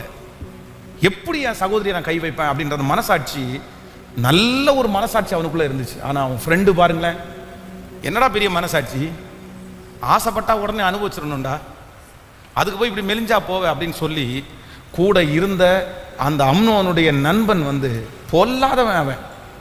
அவன் ஆலோசனை சொல்றான் பாருங்களேன், இப்படி பண்ணுன்னு. அவ்வளோதான். அதை சொன்ன உடனே என்னமோ அவன் ஒரு கடவுளுடைய வார்த்தை மாதிரி எடுத்துக்கிட்டு அதை அப்படியே ஃபாலோ பண்ணி கடைசியில் அவன் செத்து போகிற சூழ்நிலைக்கு ஃப்ரெண்ட் அவனை தள்ளிட்டான். அதனால் இந்த உலகத்திலே நமக்கு ஆலோசனை கேட்காம இருக்கக்கூடாது. முடிஞ்ச வரைக்கும் நான் என்ன சொல்கிறேன் அப்படின்னு சொன்னால், நீங்கள் ஜெபம் பண்ணி அந்த கிருபையை நீங்கள் பெற்றுக்கொள்ளுங்க. நான் உனக்கு போதித்து நீ நடக்க வேண்டிய வழியை கர்த்தர் உங்கள் கூட பேசுவார். கர்த்தர் உங்களை வழி நடத்துவார். உங்களுக்கு நல்லது கெட்டது என்னன்னு சொல்லி இன்னொருத்தர்கிட்ட சொல்லி நீங்கள் புரிய வைக்க முடியாது. ஆனால் உங்களுக்கு நல்லாவே தெரியும். உங்கள் கெப்பாசிட்டி என்னன்னு அடுத்தவங்களுக்கு தெரியாது, ஆனால் உங்களுக்கு தெரியும். நீங்கள் யார் அப்படின்னு இன்னொருத்தருக்கு தெரியாது, உங்களுக்கு தெரியும். சொல்கிறது எத்தனை பேருக்கு புரியுது? உங்களுக்கு அது நல்லதா கெட்டதா, இது பண்ண முடியுமா முடியாதான்னு நீங்கள் டிசைட் பண்ணுங்க. நீங்கள் ஞானத்தை கேளுங்க. நான் போகிற ட்ராக் சரிதானா தப்பா, இதில் போகலாமா வேண்டாமா, இது நன்மையா தீமையான்னு நீங்கள் சொல்லுங்கள். இன்னொருத்தர் சொன்னதை வச்சு இதுதான் அப்படின்னு கண்டிப்பாக நீங்கள் என்ன பண்ணக்கூடாதுன்னா டிசைட் பண்ணவே கூடாது. அப்புறம் எல்லாராலையும் கைவிடப்பட்டு நீங்கள் கர்த்தர் தானே நான் நம்பினேன், அவர் சொன்னது தானே நான் செஞ்சேன் அப்படின்னு நீங்கள் வந்து நின்ற முடியாது. ஆமென். 3 பிள்ளைங்க இருக்குது ஒரு வீட்டில். ஒருத்தர் கண்ணை மூடி ஜெபம் பண்ணிட்டு சொல்கிறாரு, உங்கள் 3வது பிள்ளை மேலே தான் எனக்கு என்னமோ டவுட்டாக இருக்குது. உங்கள் 3வது பிள்ளை கொஞ்சம் நல்லா பார்த்துக்குங்க. உங்கள் 3வது பிள்ளை மேலே ஒரு நல்ல கண்ணு, கரெக்டான கண்ணை வச்சுக்கோங்க. சும்மா அப்படின்னா இந்த 3 பிள்ளைகளை விட அந்த 3வது பிள்ளை என்னன்னா கொஞ்சம் சுட்டி, எப்போவுமே கடைக்குட்டி கொஞ்சம் சுட்டியாக தான் இருக்கும். அப்படி தானே? அது சுட்டியான பிள்ளை, அது துடுக்கு துடுக்குன்னு பேசும். அதனுடைய ட்ரெஸ் கோடு அதனுடைய இதெல்லாம் கொஞ்சம் வித்தியாசமாக இருந்துச்சு. இவர் உடனே என்ன நினச்சிட்டார் அப்படின்னு சொன்னால், 3 பிள்ளைகளையும் ஒன்றா நிறுத்தினா இது மொச்சு கொஞ்சம் துடுக்காக இருக்கிறதுனால இவருடைய எண்ணம் என்ன போச்சுன்னா, இந்த பிள்ளை தான் சீக்கிரமாக தப்பான வழியெல்லாம் அப்படியெல்லாம் சூஸ் பண்ணணும்னு சொல்லி ஒரு ஐடியா ஒரு மனசுக்குள்ளே வந்துருச்சு. ஜெபம் பண்ணி முடிச்சுட்டு என்ன சொல்கிறார் அப்படின்னு சொன்னால், உங்கள் 3வது பிள்ளை மேலே கொஞ்சம் கண்ணு வச்சுக்கோங்க, உங்கள் 3வது பிள்ளையை கொஞ்சம் கவனிச்சுக்குங்க, எனக்கு என்னமோ அவளுக்காக ஜெபம் பண்ணும்போது எனக்கு நல்லா தெரிலன்ட்டார். உடனே அந்த அப்பாவும் அம்மாவும் 2 பேரும் என்ன பண்ணாங்கன்னா, அந்த 3வது பிள்ளை என்ன பண்ணாலும் தப்பு, என்ன பண்ணாலும் தப்பு, நீ ஏன் அங்கே நிற்கிற, நீ ஏன் அங்கே பார்க்குற, நீ ஏன் அங்கே சிரிக்கிற, நீ எதுக்கு அப்படி பண்ணுறேன்னு டார்ச்சர் கொடுக்க ஆரம்பித்தாங்க. இந்த டார்ச்சரே அந்த பிள்ளைக்கு என்னவா மாறிச்சு அப்படின்னு சொன்னால், நம்மளை இவ்வளோ சந்தேகப்படுறாங்கல்ல, நம்ம ஏன் உண்மையாக இருக்கணும்னு தோணி எப்படி சொன்னாங்களோ இவங்க அந்த பிள்ளையை அப்படி ட்ரீட் பண்ணி அந்த பிள்ளை கடைசியில் பார்த்தீங்கன்னா அவ்வளோ கஷ்டப்பட்டு அதுவாக ஒரு தம்பியை சூஸ் பண்ணுற ஒரு சூழ்நிலைக்கு வந்து இப்போ என்ன சொல்கிறாங்க அப்படின்னா, அன்னைக்கே அவர் சொன்னார்ல, இப்போவும் அவர் சொன்னதுனால தான் நம்ம இப்படி பண்ணோன்னு வரல, அந்த ஞானம் போச்சு, அவர் சொன்னார்ல. அப்போ ஆண்டவருடைய பிள்ளைகளே, மனுஷனுடைய கெஸ்ஸிங், நம்மை குறித்த 1000 பேருக்கு 1000 யோசனைகள் இருக்கும். 1000 பேர் 1000 ஐடியாவை சொல்லுவாங்க, 1000 பேர் 1000 விதமாக நமக்கு சொல்லுவாங்க. ஆனால் ஆண்டவருடைய பிள்ளைகள் எதில் ஞானமாக இருக்கணும்னா, இந்த நெகேமியாவை போல தேவன் அவனை அனுப்பவில்லை என்றும் சன்பல்லாத்தும் தொபியாவும் கூலி கொடுத்து தீர்க்கதரிசனம் சொல்ல அவனை அனுப்புனாங்க என்னும் எனக்கு என்ன பண்ணுன்னா தெரியும். ஏன்னா என் கர்த்தர் இப்படி பேசுகிறவர் அல்ல, என் தேவன் இப்படி பேசுகிறவர் அல்ல. அந்த வசன நாலேஜ் வந்து நெகேமியாவுக்கு அதிகமாக இருந்ததுனால நோ டிஸ்டர்பன்ஸ், எந்த டிஸ்டர்பன்ஸும் இல்லை. வழக்காடுன்னு கண்டிப்பாக கர்த்தர் சொல்ல மாட்டார், சண்டை போடுன்னு கர்த்தர் சொல்ல மாட்டார், இதை இப்படி பண்ணுன்னு ஆண்டவர் சொல்ல மாட்டார். கர்த்தர் நிறைய சொல்ல மாட்டார். ஹலோ, கர்த்தர் இந்த விஷயத்தை ஆண்டவர் இப்படி சொல்ல மாட்டார் அப்படின்ற நாலேஜ் கண்டிப்பாக உங்களுக்கு தேவை. எழுப்பி நிற்கலாமா? ஆன்லைனில் இருக்கிற பிள்ளைகள் கூட வசதி இருந்தாலே எழுப்பி நில்லுங்கள், இல்லை என்றால் எங்களோடு சேர்ந்து ஜெபம் பண்ணுங்க. இது உங்களுக்காக எல்லாருக்காக நான் ஜெபிக்க போகிறேன். Thank you Jesus. அவரை போல நல்லவர் ஒருவருமே இல்லை. ஆனால் இதுவரையிலும் எத்தனையோ ஆலோசனைகளிலே கர்த்தர் நம்மை கிருபையாய் கர்த்தர் பாதுகாத்தார். நம்ம நிறைய பேர் நிற்கிறது அவருடைய பெரிய கிருபை. நம்ம இன்றைக்கு இவ்வளோ தூரம் நம்ம வழி நடத்தப்படுகிறோம் அப்படின்னு சொன்னால் ஆண்டவர் நம்மளை அழகாய் பேசி கொண்டு வந்திருக்கிறார். சில தவறான ஆலோசனைகள் மனிதர்கள் நமக்கு கொடுக்கும்போது கூட ஆண்டவர் நமக்கு முன்னாடியே வந்து நின்று, இல்லை மகனே இது தவறான ஆலோசனை அப்படின்னு சொல்லி நம்மளை ஆண்டவர் ரொம்ப நேர்த்தியாய் கர்த்தர் நடத்தினார், கர்த்தர் நம்மை தைரியப்படுத்தினார். அதனால தான் நம்ம நிறைய பேர் இன்னைக்கு நஷ்டமாகாம, அதனால தான் நிறைய பேர் இன்னைக்கு கூட நம்ம விசுவாசத்தில் நம்ம கிருபையா நிற்கிறோம். ஆண்டவர் இனி நம்மை மட்டும் இல்லை, நம்முடைய பிள்ளைகளையும் கர்த்தர் கிருபையாய் நடத்துகிற கர்த்தர், கிருபையாய் நடத்துகிற கர்த்தர். தங்களுடைய ஐடியாக்களை இந்த உலகத்தில் புகுத்துற நிறைய பேர் இருக்காங்க, தங்களுடைய ஐடியாக்களை மினிஸ்ட்ரியில் செய்கிற நிறைய பேர் இருக்கிறாங்க, தங்களுடைய ஐடியாக்களை இதுதான் சத்தியம் என்று சொல்லுகிற நிறைய பேர் இருக்கிறார்கள். ஆனால் அதன் நடுவில் இருந்து கர்த்தர் கிருபையாய் நம்மையும் நம்முடைய பிள்ளைகளையும் கர்த்தர் காத்துக்கொள்கிற ஒரு நாள் வருவதாக. ஹல்லேலூயா. கண்களை திறந்து பாருங்கள். அடுத்த ஜெனரேஷனுக்காக கண்டிப்பாக நீங்கள் ஜெபம் பண்ணுங்க. நெக்ஸ்ட் பிள்ளைகளுக்காக ஜெபம் பண்ணுங்க. கண்டிப்பாக ஜெபிச்சு தான் ஆகணும். ஏன் அப்படின்னா இன்னைக்கு நிறைய பேர் எழும்பி என்ன சொல்றாங்கன்னா, அவர்களால் ஒரு விஷயத்தை செய்ய முடியல என்ற உடனே இதுக்கு பைபிளே இல்லை என்ற அளவுக்கு கொண்டு வந்து நிறுத்திட்டாங்க. அவங்களால அந்த தப்பு பண்ணாமல் இருக்க முடியாது, அவங்க அந்த தப்புக்கு அடிமை ஆயிட்டாங்கன்றதுக்காக அதை நியாயப்படுத்துவதற்கு அங்கிருந்தெல்லாம் ஒரு வசனத்தை பொறுக்கிறாங்க. அங்கங்க ஒரு சில மனுஷங்களை காமிக்கிறாங்க, காமிச்சு இதை பாருங்க பைபிள்ல இப்படி எழுதி இருக்குது, இதை பாருங்க இவங்க இப்படி நடந்திருக்காங்க, அதனால நாங்க பண்றது ரைட் அப்படின்னு கொண்டு வர்றாங்க. அடுத்த ஜெனரேஷன் நிறைய பேர் அதை நம்பி என்ன நினைக்கிறாங்கன்னா, ஓ அப்படியா, அப்போ அப்படிதான் இருக்கும் போல தெரியுது அப்படின்னு உபதேசங்கள் இன்னைக்கு நிறைய ஆண்டவருக்கு மாற்றுமையான இடத்துல நிறைய யங் ஜெனரேஷன் அப்படி போயிட்டே இருக்கிறாங்க. ஆனாலும் பிதாக்கள் நாட்டின பூர்வ எல்லைக்குறியை மாற்றாதே, பிதாக்கள் நாட்டின பூர்வ எல்லைக்குறியை மாற்றாதே. ஐயோ, ரொம்ப ஜாக்கிரதையா இருக்கணும், ரொம்ப ஜாக்கிரதையா இருக்கணும். நம்முடைய பிள்ளைகளை கர்த்தர் கிருபையாய் பாதுகாத்துக் கொள்ளுவார். இது தப்பில்லை, இது தப்பில்லை, இது தப்பில்லைன்னு சொல்றவங்க நிறைய பேர் ஆயிட்டாங்க. இது தப்பு, இது தப்புன்னு சொல்றவங்க நிறைய பேர் குறைஞ்சிட்டாங்க. அதுக்காக எல்லாத்தையும் தப்பு, எல்லாத்தையும் சரி அப்படின்னு சொல்லலை. அதை ஞானமாய் கையாளக்கூடிய கிருபையை நம்முடைய பிள்ளைகளுக்கு ஆண்டவர் கிருபையாய் கர்த்தர் தருவாராக. முதல்ல நமக்கு ஆண்டவர் தருவாராக. கேட்கல, உங்களுக்கும் எனக்கும் தருவாராக. நமக்கு கர்த்தர் தரணும். ஆலோசனை சொல்றதுக்கு 1000 பேர் வருவாங்க, ஐடியா கொடுக்கறதுக்கு 1000 பேர் வருவாங்க. ஆனால் கடைசி வரைக்கும் ஐடியா கொடுக்குறவங்க நம்மோட இருக்க கேட்கல. அழகாக சொல்லி விட்டுட்டு போயிட்டே இருப்பாங்க. ஆனால் நம்ம அந்த பிரச்சனையை திருப்பி என்ன பண்ண முடியாதுன்னா தீர்க்கவே முடியாமல் போயிடும், தீர்க்கவே போய் முடியாது. ரொம்ப ஜாக்கிரதை, ரொம்ப ஜாக்கிரதை. ஒரு கணவன் மனைவி பிரச்சனையில் ஒரு மனைவி வந்து எங்கிட்ட பேசும்போது, பாஸ்டர் கண்டிப்பாக நான் ஸ்டேஷன் போவேன், ஸ்டேஷன் போய் ஒரு வார்த்தை சொல்லலைன்னா இவரை அடங்க மாட்டார், கண்டிப்பாக ஸ்டேஷன் போகணுன்றது மாதிரி தீவிரமாக என்கிட்ட வந்தாங்க. கையில் பெட்டிஷன் வச்சுருக்கிறாங்க, எழுதி என் கையில் கொடுத்து பாருங்கள், நான் இந்த மாதிரி கேஸ் கொடுக்க போகிறேன் அப்படின்னு சொல்லிட்டு. அவர் ரொம்ப அடிச்சிருக்காரு அந்த பிள்ளைய. தப்பு தான், நான் வந்து கேஸ் கொடுத்து தான், அதுக்கு தான் எங்கிட்ட வந்து பார்த்துட்டு நான் அப்படி தான் ஸ்ட்ரெயிட்டாக ஸ்டேஷன் தான் போக போகிறேன், எஃப்ஐஆர் பண்ணணும் அப்படின்னு. நான் உடனே அந்த பேப்பரை பிரித்து பார்த்துட்டு, தயவு செய்து போகாதீங்க, வேண்டாம், கர்த்தரவங்க கூட இருக்கிறாரு, இது வரைக்கும் சகிச்சிட்டிங்க, நான் ஜெபம் பண்ணுறேன், ஆண்டவர் உங்களை நடத்துவார் அப்படின்னு ஆலோசனை சொல்லி. அந்த சிஸ்டர் ரொம்ப அழுதாங்க. உங்களுடைய வலி எனக்கு புரியுது சிஸ்டர், என் சொந்த தங்கச்சி என் சொந்த அக்காவாக இருந்தால் கூட கண்டிப்பாக நான் இப்படி தான் சொல்லுவேன். பாஸ்டர்ன்ற அடுத்த கிட்டத்தில் உங்கள் கூட நினச்சி பிறந்த பிரதராக நீங்கள் நல்லா இருக்கணும்னு மட்டும் தான் நான் விரும்புகிறேன், நீங்கள் ஃபேமிலியோடு இருக்கணும்னு மட்டும் தான் விரும்புகிறேன். ஒரு சகோதரனாக என்னை ஏற்றுக்கிறதா இருந்தால் நான் சொல்கிறத அப்படியே நீங்கள் கேளுங்க. சரி பாஸ்டர் அப்படின்னு சொல்லிட்டு அதை அங்கேயே கிழிச்சு போட்டு போயிட்டாங்க.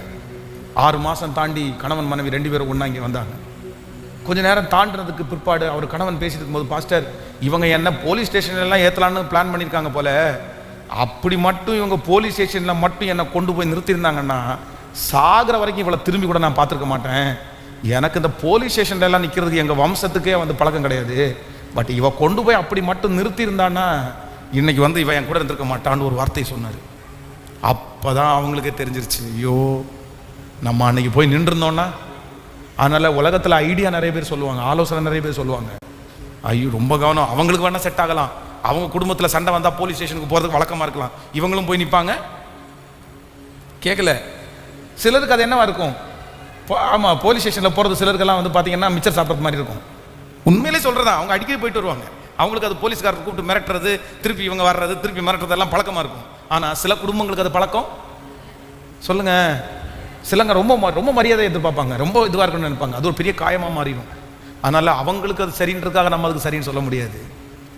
ரொம்ப கவனம். ஆண்டவரே, இந்த பாடல் ரொம்ப அழகான பாடல், எங்கு செல்ல வேண்டும் என்ன சொல்ல வேண்டும், இதுவும் ரொம்ப நல்ல பாட்டு. 2வது பாட்டு நம்ம பாருங்களேன். எளிமையான என்னை உன் பிள்ளையாய் தெரிந்தி, நான் அறியாததும் எனக்கு எட்டாததும் நீரே கற்று தந்தி, நான் அறியாததும் எனக்கு எட்டாததும் நீரே. நமக்கு யார் டீச்சர்? நமக்கு யார் டீச்சர்? அவர் தான் நல்ல டீச்சர். அவரை மாதிரி ஒரு நல்ல டீச்சர் இல்லை உலகத்தில், அவர் தான் நல்ல டீச்சர். தாவீதுக்கு யார் இருந்தா சொல்லி கொடுக்குறது? சவுல் இருந்தானா, இப்படி போப்பா இப்படி போன. சாலோமனுக்கு தாவீது இருந்தான், புரியலையா? சாலோமன் ராஜ்யபாரம் பண்ணும்போது அவனுக்கு சொல்லிக் கொடுக்கறதுக்கு யார் இருந்தானா? தாவீது இருந்தான். இப்படி போப்பா இப்படி போப்பா இப்படி போப்பா. ஆனா தாவீதுக்கு யாருமே இல்லை. இந்த ஊழியத்தை ஆரம்பிக்கும் போது அப்படிதான் நிறைய நேரத்தில் நினைப்பேன், சரி நம்ம அப்பா ஒரு பாஸ்டரா இருந்திருந்தாருன்னா, அவர்கிட்ட கேட்டிருக்கலாம், என்ன டேடி எப்படி பண்றது, என்னப்பா எப்படி பண்றது, இந்த மாதிரி ஒரு சூழ்நிலை வருது, இந்த மாதிரி சர்ச்சில் இந்த மாதிரி ஒன்று இருக்குது, என்ன பண்ணலாம் அப்படின்னு. உடனே அப்படியேப்பா இப்படி பண்ண அப்படின்னு நான் சில நேரத்தில் நினைப்பேன். ஆனால் ஆண்டவரே, என்னுடைய அப்பா பாஸ்டர் இல்லை, ஆனால் இந்த முழு உலகத்தினுடைய திருச்சபைக்கும் நீர் ஒருவர் தகப்பன். இது உங்க ரத்தத்தினால சம்பாதிக்கப்பட்ட சபை. அதனால இந்த ஆலயத்தை எப்படி கொண்டு போகணும், இந்த பிரச்சனையை எப்படி கையாளணும்னு நீங்க எனக்கு சொல்லிக் கொடுங்க ஆண்டவரே அப்படின்னு சொல்லும்போது, நான் அறியாததும் எனக்கு எட்டாததும். உங்க பிசினஸா இருக்கலாம், உங்க குடும்பமா இருக்கலாம், ஏதோ ஒரு தேவனுடைய பிள்ளை இந்த இடத்துல ஒருவேளை ஆலோசனைனாலே சீர்கட்டு போறவர்களா இருக்கலாம். இவங்க இப்படி சொன்னதுனால தான் நான் இப்படி ஃபாலோ பண்ணேன், அவங்க பண்ணி சொல்லியிருக்க கூடாது, இதனால பல நஷ்டங்களை நான் அனுபவிச்சேன். 1000 ஐடியா சொல்லலாம் பிரதர், 1000 ஐடியா சொல்லலாம். உங்க மேல அன்பு வச்சு கூட சொல்லலாம். அன்பு வைக்காம இல்ல, நீங்க கெட்டு போகணும்னு நினைச்சு அந்த ஐடியா வரல, நீங்க நல்லா இருக்கணும்னு நினைச்சு சொல்ற ஐடியா கூட சில நேரத்தில் உங்களுக்கு என்ன பண்ணாது, சூட் ஆகாது. உங்களுக்கு அது சூட் ஆகாது. எப்பவுமே ஒண்ணு நினைச்சுங்க, உங்க மேல 100% பாசத்தை வச்சு ஒருத்தங்க ஒரு ஐடியா கொடுக்குறான்னு வைங்களேன், அவங்க கொடுக்குற ஐடியா கண்டிப்பா நமக்கு செட் ஆகும்னு சொல்ல முடியாது, சரியாகும்னு சொல்ல முடியாது. அது ஆண்டவர் உங்களை குறித்து வேற பிளான் வச்சிருப்பாரு, வேற திட்டம் வச்சிருப்பாரு. ஆண்டவருடைய நினைவுகள் என்னன்னு நமக்கு தெரியாது. அவங்களுக்கு ஓகே, நமக்கு ஆண்டவர் என்ன வச்சிருக்கிறாருன்னு அறிஞ்சுக்கிறது மாதிரி ஞானம் வேறு எதுவும் இல்லை. உங்க பிசினஸ்ல, உங்க குடும்ப வாழ்க்கையில, உங்களுடைய லைஃப்ல நிறைய பேர் திணறி கொண்டிருக்கலாம். இதை செய்யவா, அதை செய்யவா, இதை பண்ணவா, அதை பண்ணவா, எப்படி கொண்டு போகணும், எப்படி செய்யணும். ஆனால் நான் நம்புறேன், இன்றைக்கு இந்த உபவாச ஜபத்தில் கர்த்தர் உங்கள் கரங்களை பிடித்து, கர்த்தர் உங்களை நேர்த்தியாய் நடத்தி, உங்களுக்கு ஞானத்தை கொடுத்து, நீங்க என்ன பண்ணணும்ன்றதை கர்த்தர் உங்களுக்கு சொல்லி தருகிற ஒரு ஞான இருதயத்தை கிருபையாய் கர்த்தர் கட்டளையிடுவாராக. கர்த்தரிடத்துல கேளுங்க, எனக்கு ஒன்றும் தெரியாத ஆண்டவரே, எங்க அப்பா இந்த ஃபீல்டு இல்லை, எங்க அம்மா இந்த ஃபீல்டு இல்லை, எங்க அப்பாவுக்கு ஒன்றும் தெரியாது, எங்க அம்மாவுக்கு ஒன்றும் தெரியாது, என்னை வழி நடத்துறதுக்கு யாருமே இல்லை ஆண்டவரே, எனக்கு சொல்லிக் கொடுக்கறதுக்கு யாருமே இல்லை ஆண்டவரே, எனக்கு இருக்கிற ஒரே டீச்சர், எனக்கு இருக்கிற பரம தகப்பன், என்னை தட்டி கொடுக்கிறவர் நீங்க மட்டும்தான் ஆண்டவரே, நீங்க எனக்கு சொல்லிக் கொடுங்க ஆண்டவரேன்னு சத்தத்தை உயர்த்தி கர்த்தரிடத்துல கேளுங்க.